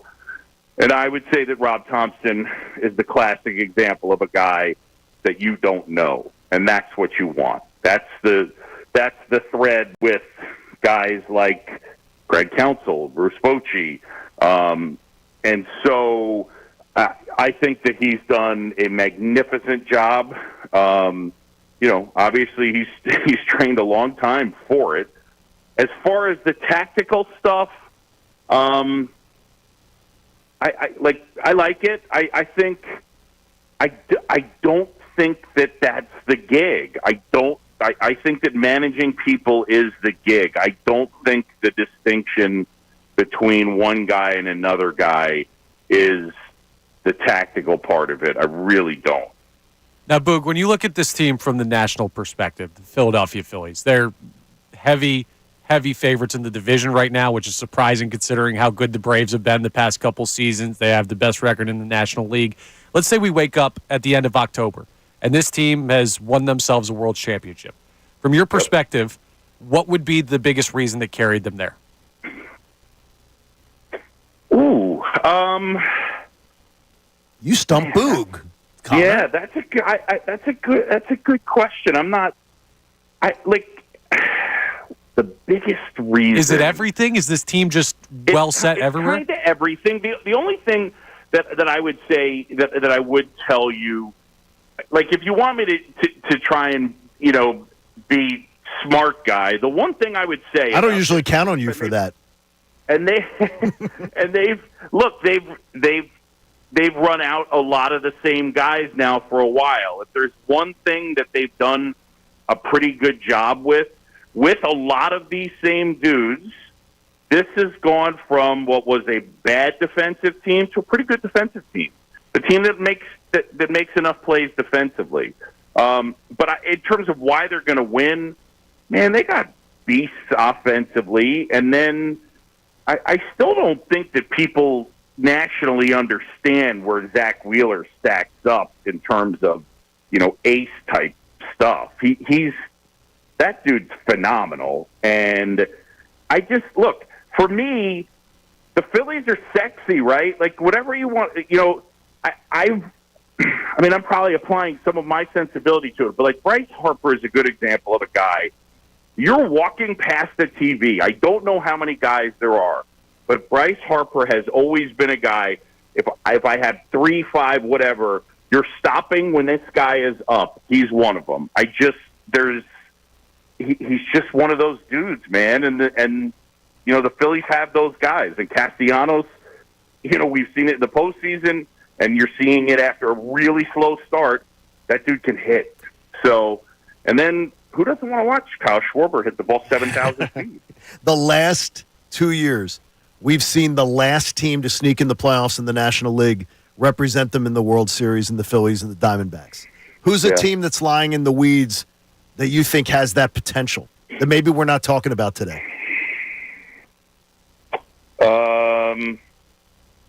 Man, I mean, if you really want me to throw it out, like Cincinnati. Okay. Somebody weird like that. But it's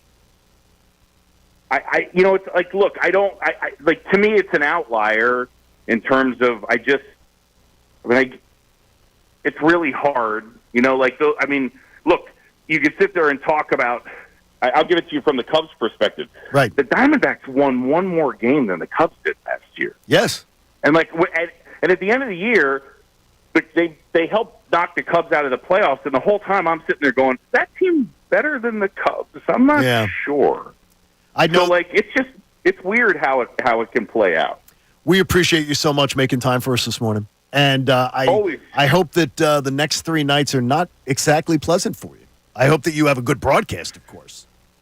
But we're hoping We're going to have an amazing broadcast, and it's going to be miserable for you guys. I want to call after the Cubs sweep this series. I want to promise after the Cubs sweep this series that I get to come on Friday. Oh, absolutely. And talk for like 2 minutes. Well, I'm off Friday, but we will. Connor, I'd be glad to have you on, Boo. We'll do that. He gets it. How about this? I'll tape something. All right, good. You can send it to me. Play it? I promise we'll play it.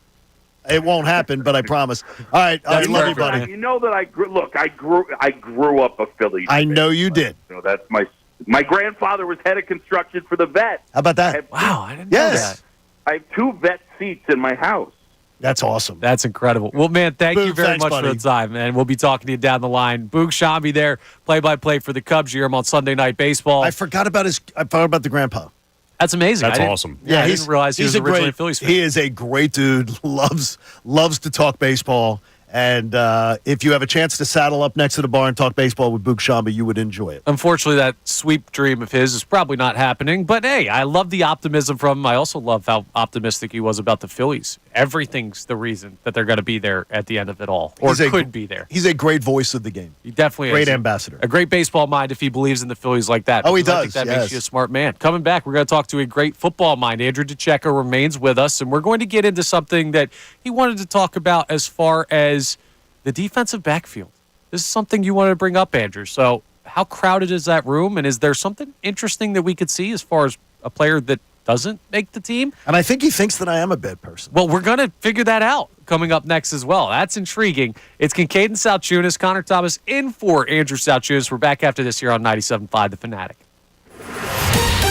Fanatic Sports Update. Sixers staying busy. I'm Tom.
Salciunas is brought to you by The Bagster. It's a dumpster in a bag. You can get yours today at Home Depot and Lowe's. And for details, go to Bagster.com. Back here, 929, Kincade and Salciunas. Connor Thomas in for Andrew Salciunas. I missed it at the top of the hour, but hopefully you had a safe drive into work. But I think people did.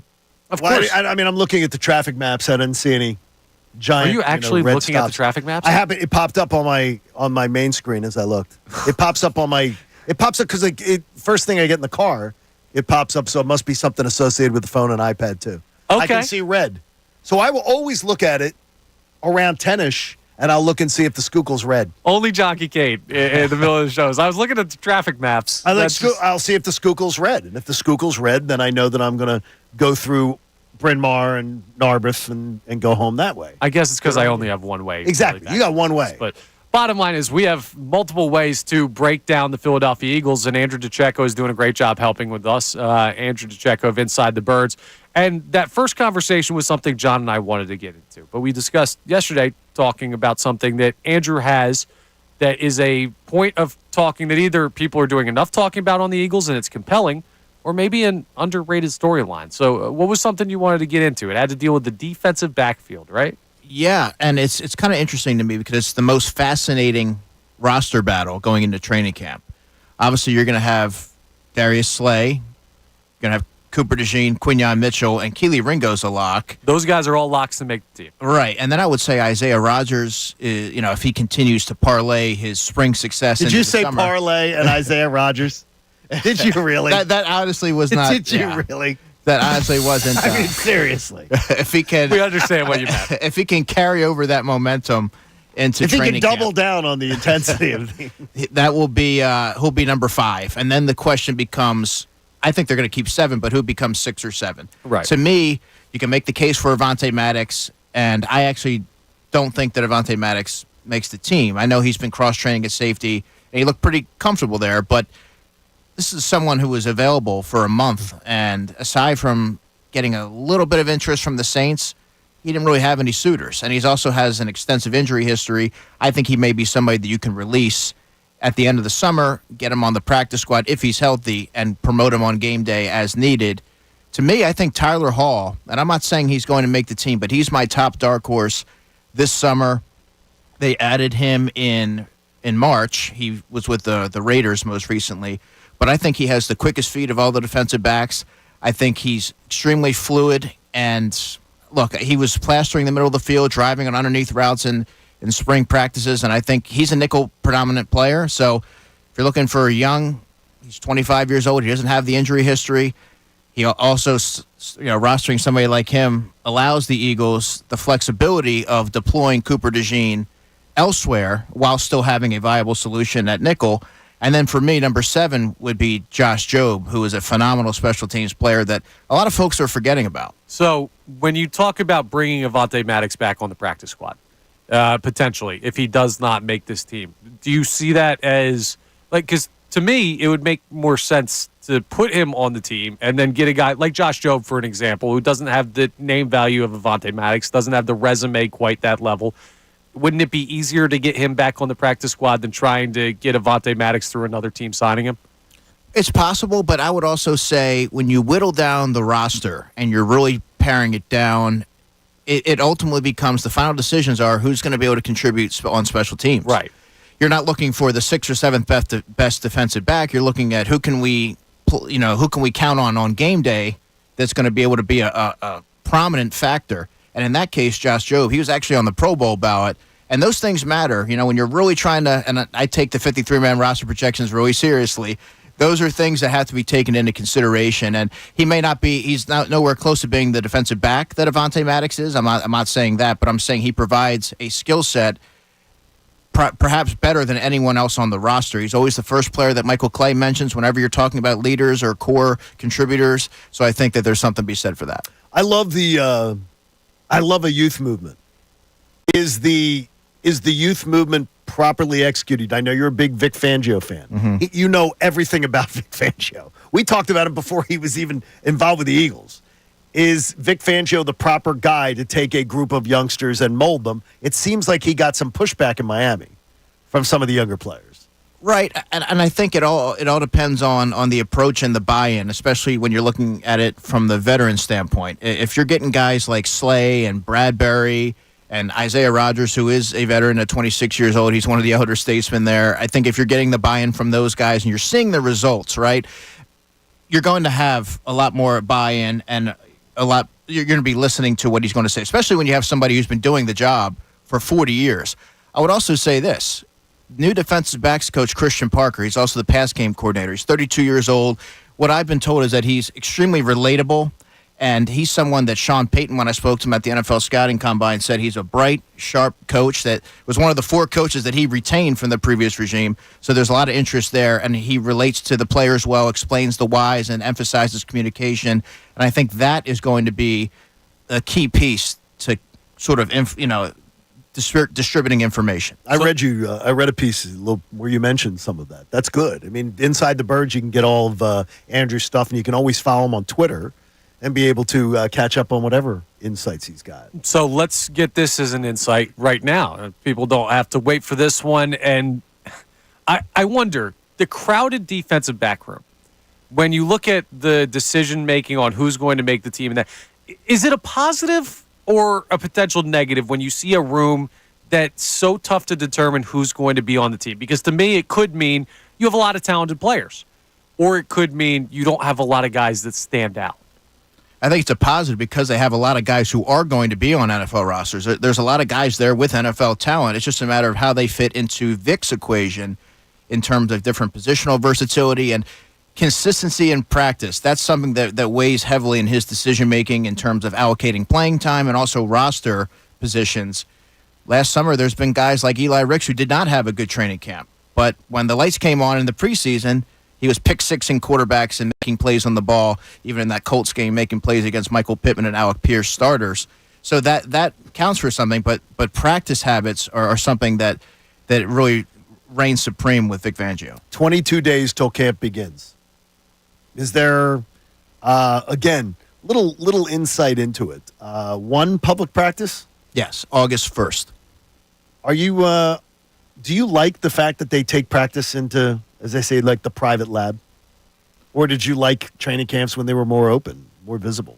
Private lab is good in the sense that everyone has a phone, and all it takes is you're videoing, especially new coordinators trying to install their different philosophies and different nuances. And when you can upload it to YouTube in a matter of seconds, and all of a sudden it's blasted out there, and everybody can see that. So I think having that in confined space where it's sort of walled off, and you're able to have that, it's a dog and pony show. The open practice, it is. They're putting on a show. That's not how they typically do practices, but I think that having that one, at least it's a big event for fans to enjoy. It's obviously a far cry from the Lehigh days, John, as I'm sure you remember, and Connor, you may even remember as well. I remember the Westchester days. There you go. Really that's going back a little bit, but so I do I like that element of not secrecy, but it's sort of privacy. Yeah, there's value in it, even if the fan base doesn't get the access that they used to. Now, there's value in having you in this room right now because not only are you a great Eagles mind, Andrew, but I consider you to be a good person. And John Kincade has a question as to whether or not he's a good person right now. So before we get you out of here, Johnny, what's going on? Do you know the Westwood Golf Club? Absolutely. I love Westwood. You like Westwood. Tommy, do you know it? Westwood I do not, over in Jersey? My brother had his second hole-in-one. Do you know what hole? 11. Par 3, 190. Oh. It pisses me off. I am considering giving up golf. Okay. Because Doc has somehow stumbled into 2 holes in one. His first came at TPC Tampa. Like a really hard course, and somehow he Mr. Magooted into a hole in one. 11 is a tough hole on that course. It's not easy. He's now posted the video of it. Of the hole, so people can say, this is where I had my hole in one. And it takes you like you're at the Masters and takes you through the hole. I'm pissed off. I'm considering giving up golf. Because if my brother not only gets benefited of 1 hole in one, but now a second, honestly, it's a disgrace to the game of golf. I mean, there's no way I will play my brother for money. I will play him any time in the world. And somehow I haven't stumbled into a hole in one. Now he's got 2. Listen, he's got 2, and I'm not happy for him. I couldn't be more on your side. If this happened to my brother, I would never be able to look him in the eye until I had one. I would play a round of golf every day for the rest of my life until I had one because I could not live with that. Okay, so it's not a bad thing. I don't think it's not a bad. I'm with both you guys here, but a little context here: is your brother an experienced golfer? No. Oh, well then I'd be seriously totally, right. Yeah, I mean, look? He is not a bad golfer. You said he's 95 to 105. He's usually shooting 95, something like that. I mean, he's not on the course as much as you are. No, he's not on the course as much as... No, he may play a little more than I am, actually, because of the past year. But in my life, he's never been on the course as much as I am, and I'm pissed. I'm not feeling good for my own brother, Tom. You shouldn't. I'm not good. Okay, I got 2 votes on my side then. Tommy? Yeah, bleep your brother, man. Come on. Good, I like what are we that. talking about I here? told you you're not a bad person. We love it. That's good. I'm not a bad person. That's ridiculous. Never a doubt. Collectively, we say we are not happy for you, Doc. Does anyone in this room have one? A hole-in-one? No. I don't think anybody at the station has one. No, that's not true. D. Lynam has 40. D does. D. Lynam might have 500 hole-in-ones. I've heard a bunch of different stories on D. Lynam about how many she has. And we played her course last week. We did. So think of how impressive the holes in one are. I know at for a Rolling fact Green. she has multiple. Wow. That's crazy. Yeah, so I don't really dig D. Lynam that much either, except for her Sixers expertise. I don't want to hear about everybody's holes in one. It drives me crazy. Well, I am just done with this. You know what doesn't drive us crazy is Andrew DeCecco taking time to join us. You're going to do this, what do you say, one more day this week? Let's do it. Let's do it. All right. Well, we'll talk to Andrew again at 9 a.m. tomorrow, and you can check out his stuff on Inside the Birds. Follow him on social media, on Twitter at Andrew DeCecco. Appreciate the time as always. Coming up next, we got the Kincade Salciunas Key 3, the best 3 minutes of today's show. So we'll get to listen back to some stuff that you may have missed. We're also going to have a crossover with one Robert Cooney, who has an interesting set of numbers for you, I think, for today's show. I was looking at him running down some names and numbers, as he always does for prep work. Is he going shopping today? I don't know exactly what he's doing, but I'm sure he'll tell us when he pops in for the crossover. So we have all that coming up next. This is Kincade Salciunas, 97.5 The Fanatic. Tyrone Johnson. What kind of person are you? What kind of citizen is the city of Philadelphia getting? With 76ers draftee Jared McCain. I'm just a positive person. I mean, I'm ready to work. I think I'm the hardest worker in the draft, and I reach goals when I set out my goals, and I work as hard as I can to get there. And Dan Bona. I feel like my energy off the bench, to be able to bring spark off the bench, defensively and offensively for the team. The newsmakers are on the best show ever. Weekdays 2 to 6. 97.5 The Fanatic and 97.5thefanatic.com. The IRS is the most powerful collection agency on earth. And if you owe back taxes, the news isn't good. The IRS has raised the interest rate it charges on unpaid taxes in recent years. This hits hard if you're behind on your taxes. Most people don't know it, but the IRS adds interest charges to your tax debts daily. If you owe the IRS today, you'll owe even more tomorrow. And it doesn't stop until you get right with the IRS. The good news is getting right can start with one phone call to Optima Tax Relief, America's #1 tax relief firm. Optimus Tax Professionals specialize in the Fresh Start Initiative, a powerful IRS program that can save you thousands if you qualify. A+ rated by the Better Business Bureau, the experts at Optima have resolved over $1 billion in tax debt for their clients. Call now for a free consultation. Call 800-354-2840. 800-354-2840. 800-354-2840. Optima Tax Relief. Some restrictions apply. For complete details, please visit OptimaTaxRelief.com. The light is fading, your hands are sore, and the last tool's been put away. Now's the time to feel the satisfaction that comes with a job well done. Well, when you get your tools from Harbor Freight, something about the job feels a little different. Your wallet. Because we believe that everyone deserves hardworking tools at hardworking prices. And that's what we have here. So, whatever you do, do it for less at Harbor Freight. What's wrong? My travel rewards card didn't earn enough miles for my vacation. Are you crying? Are you crying because of that other credit card? Uh-huh. Well, switch to the Capital One Venture card. Venture lets you redeem miles on any travel purchase. Really? Yep, and you earn unlimited double miles on every purchase every single day. The Capital One Venture card. What's in your wallet? Terms apply. See CapitalOne.com for details. My dad, Len, always says, the minute you get in a car, everyone, front and back, should buckle up. And my son Jordan always says, the minute you get in a car accident, first seek medical attention and then call us. This is Len Lundy. And I'm Jordan Lundy of Lundy Law. My dad and I hope you never meet us because of an accident. But if you do, we're here for you. Remember our name, Lundy Law, your injury lawyer. Call 1-800-LUNDY-LAW or visit lundylaw.com. Fanatic fan base. If your basement or crawl space smells musty or has watermarks on the block walls, then you need to get a free home inspection from the experts. Go to groundworks.com. BQ Basements, the name you've trusted for years, is now Groundworks. Fanatic fan base on 97.5. The Fanatic.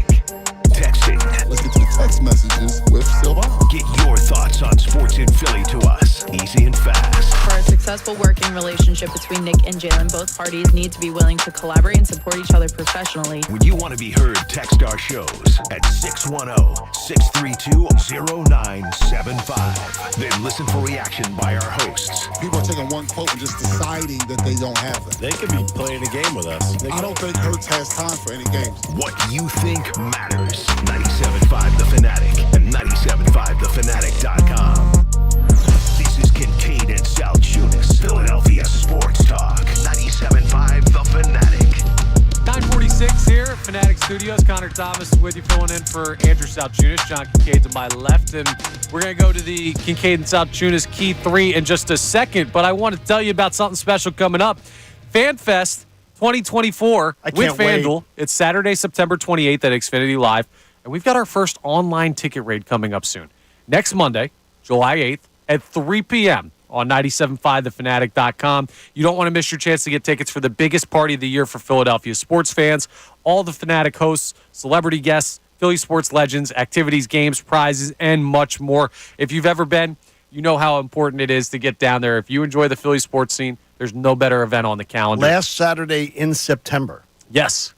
Can't wait. It's going to be great. And it's 88 days, by the way. Oh, wow. You got the countdown already. I have my countdown clock that I have. It gives me every day. So it's 88 days. 66 to the Eagles opener, by the way. Can't wait. It's right around the corner. So you can go to 97.5thefanatic.com for all the info. Let's now go to the Kincade and Salciunas Key 3. Now, the Kincade and Salciunas Key 3.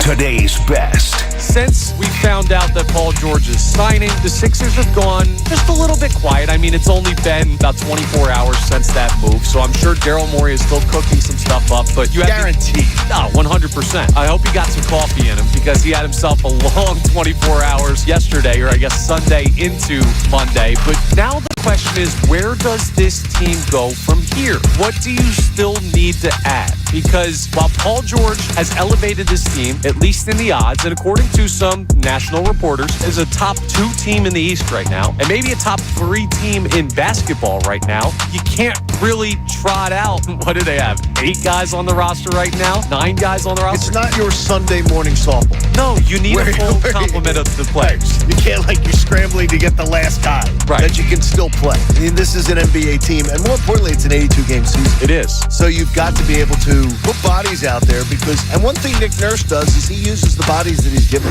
There's going to have to be a balance if you want to get younger, or if you want to go for that 2-year window, you're going to have to figure out who you can potentially bring back. If we said 2-year window, yes, Paul George, you're going to get the best out of Paul George in the next 2 years. You're going to guarantee get still prime Embiid, barring any kind of major injury the next 2 years. Does that make you then want to go in? Want to go veteran? Right. Because I see your eyes. I've known you long enough. I see your eyes. Your eyes say yes. Your eyes say I want to go veteran. I want to go more proven. I don't think you could spend $212 million over 4 years with Paul George. One of those years being when he's 4,000 years old at the end of it, and say, I'm not going to go with guys I think I can win with now. We have Boog Shabby on the line joining us. It's a really good team. I think that, when you're looking at a beast in the National League, they're it. The Phillies, they're it in the National League and really in all of baseball to me. It's very important to Philadelphia fans. How about this? I don't want to speak in generalities. To many Philadelphia fans that Trey Turner chose us. Bryce Harper chose us. Paul George, we were his third choice. He wanted to be back with the Clippers. He talks incessantly about his love of LA. Then he wanted to stay in California and was hoping that they would work out a sign and trade with the Golden State Warriors. That didn't work out. Right now, as I read this morning, so to me, we were his fallback plan. No matter how anybody tries to spin it, yes, we were his fallback. And I think that's fair. And there is a you think that that's okay though? Well, like, I mean, are you as high on a move? Again, being devil's advocate, the guy didn't choose this. We were the only people willing to pay him what he wanted to be paid. Now, I don't know about the chemistry aspect. We've never seen Paul George play with either of these players. But from a fit perspective, you could not find a better max contract player right now than Paul George to fit alongside Joel Embiid and Tyrese.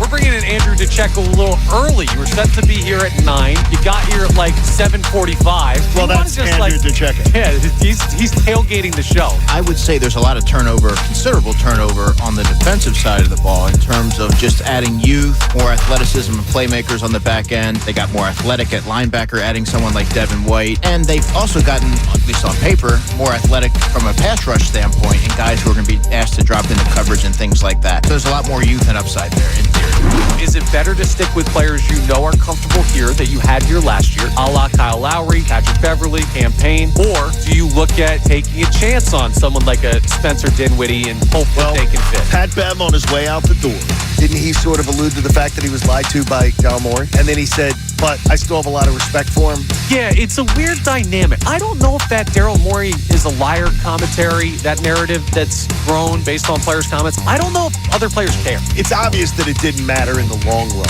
Yes. With Paul George.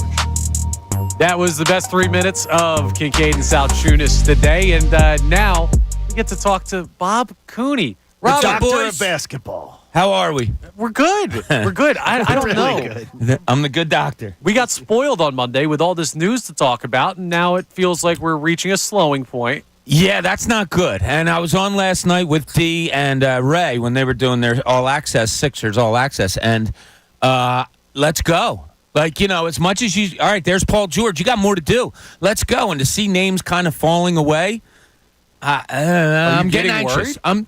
I don't know, not worried, anxious a little bit. Like you see DeAnthony Melton and you see Nico Batum, and it's kind of like, okay, what are you doing here? So anxious to see what the next plan is. And I thought we'd have a little bit more today than we do. Do you believe that we were talking about it earlier today, is as from guys who were here last year, if I said you could have 1 back, 2 back, 3 back, how deep would your list go?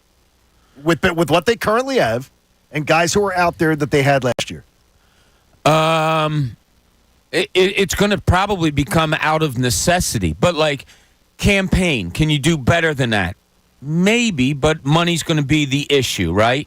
Kyle Lowry, I'm kind of leaning towards yeah. Okay. I was too early. Like, you know, if you're going to need you need a point guard. I'm convinced of that. I said that, 2 weeks ago. Like, I want to see a point guard along with Tyrese Maxey. So I want a rebounder. I want a point guard, and that's just your 2 other starters to me. Because if you're a really good team, I think Kelly Oubre's coming off the bench. Nothing against him. I just think, that's your best scenario. So they still have a lot of work to do. Totally agree. Let's nail it down a little bit more, because this is our big question of the day. Like, what is the biggest need facing the Sixers right now? If you could only add one of those things right now. I think it's a lead guard. A guy that can have the ball in his hands mostly is we talked about this yesterday. I said before they went into this thing, before they got Paul George, I wanted a bigger playmaking guard. That was mine too, Bobby. There was somebody in the draft that I liked, but that's ancient history. So we got Amy Fadul with me all day today. Jimmy Lynam's going to join us at 1 o'clock so we can tweak his coach and GM mind and see what's going on. Can you find out if Jimmy ever had a hole-in-one? Since D has had multiple holes in one on the golf course? Yeah, I can't believe you're not happy for your brother. I'm not happy for Doc at all. Nah. I'm frustrated as hell. He's got 2 now. Good on him. I mean, yeah. I want one. Don't you selfish. I'm selfish. Oh, yeah, I want one, but he didn't hit it when I was playing with him, so who cares? Hey, good job, Bob. We'll be listening Thanks, today. Bobby. Hey, support life-saving cancer research. Join us and our generous partner, David Auto Group, and make a donation today to the American Association for Cancer Research. Do it. at 975thefanatic.com/AACR. I'm living proof 3 times over. Cancer research saves lives. Tomorrow, Wednesday, on Kincade and Salciunas, we'll have Andrew DeCecco in. Friday. Oh, it's a Wednesday. Must be nice over there. But we're going to have Adam Schefter, as we always do on Wednesdays, and also Andrew DeCecco back for the 9 o'clock hour, so a heavy Eagles day. Also, a blast from the past name from the Sixers that maybe people should consider a little bit more, or maybe not. We'll leave you with that. Bob Cooney, Amy Fadul coming up next, and a big midday show, so don't go anywhere. This has been Kincade and Salciunas. We're back tomorrow.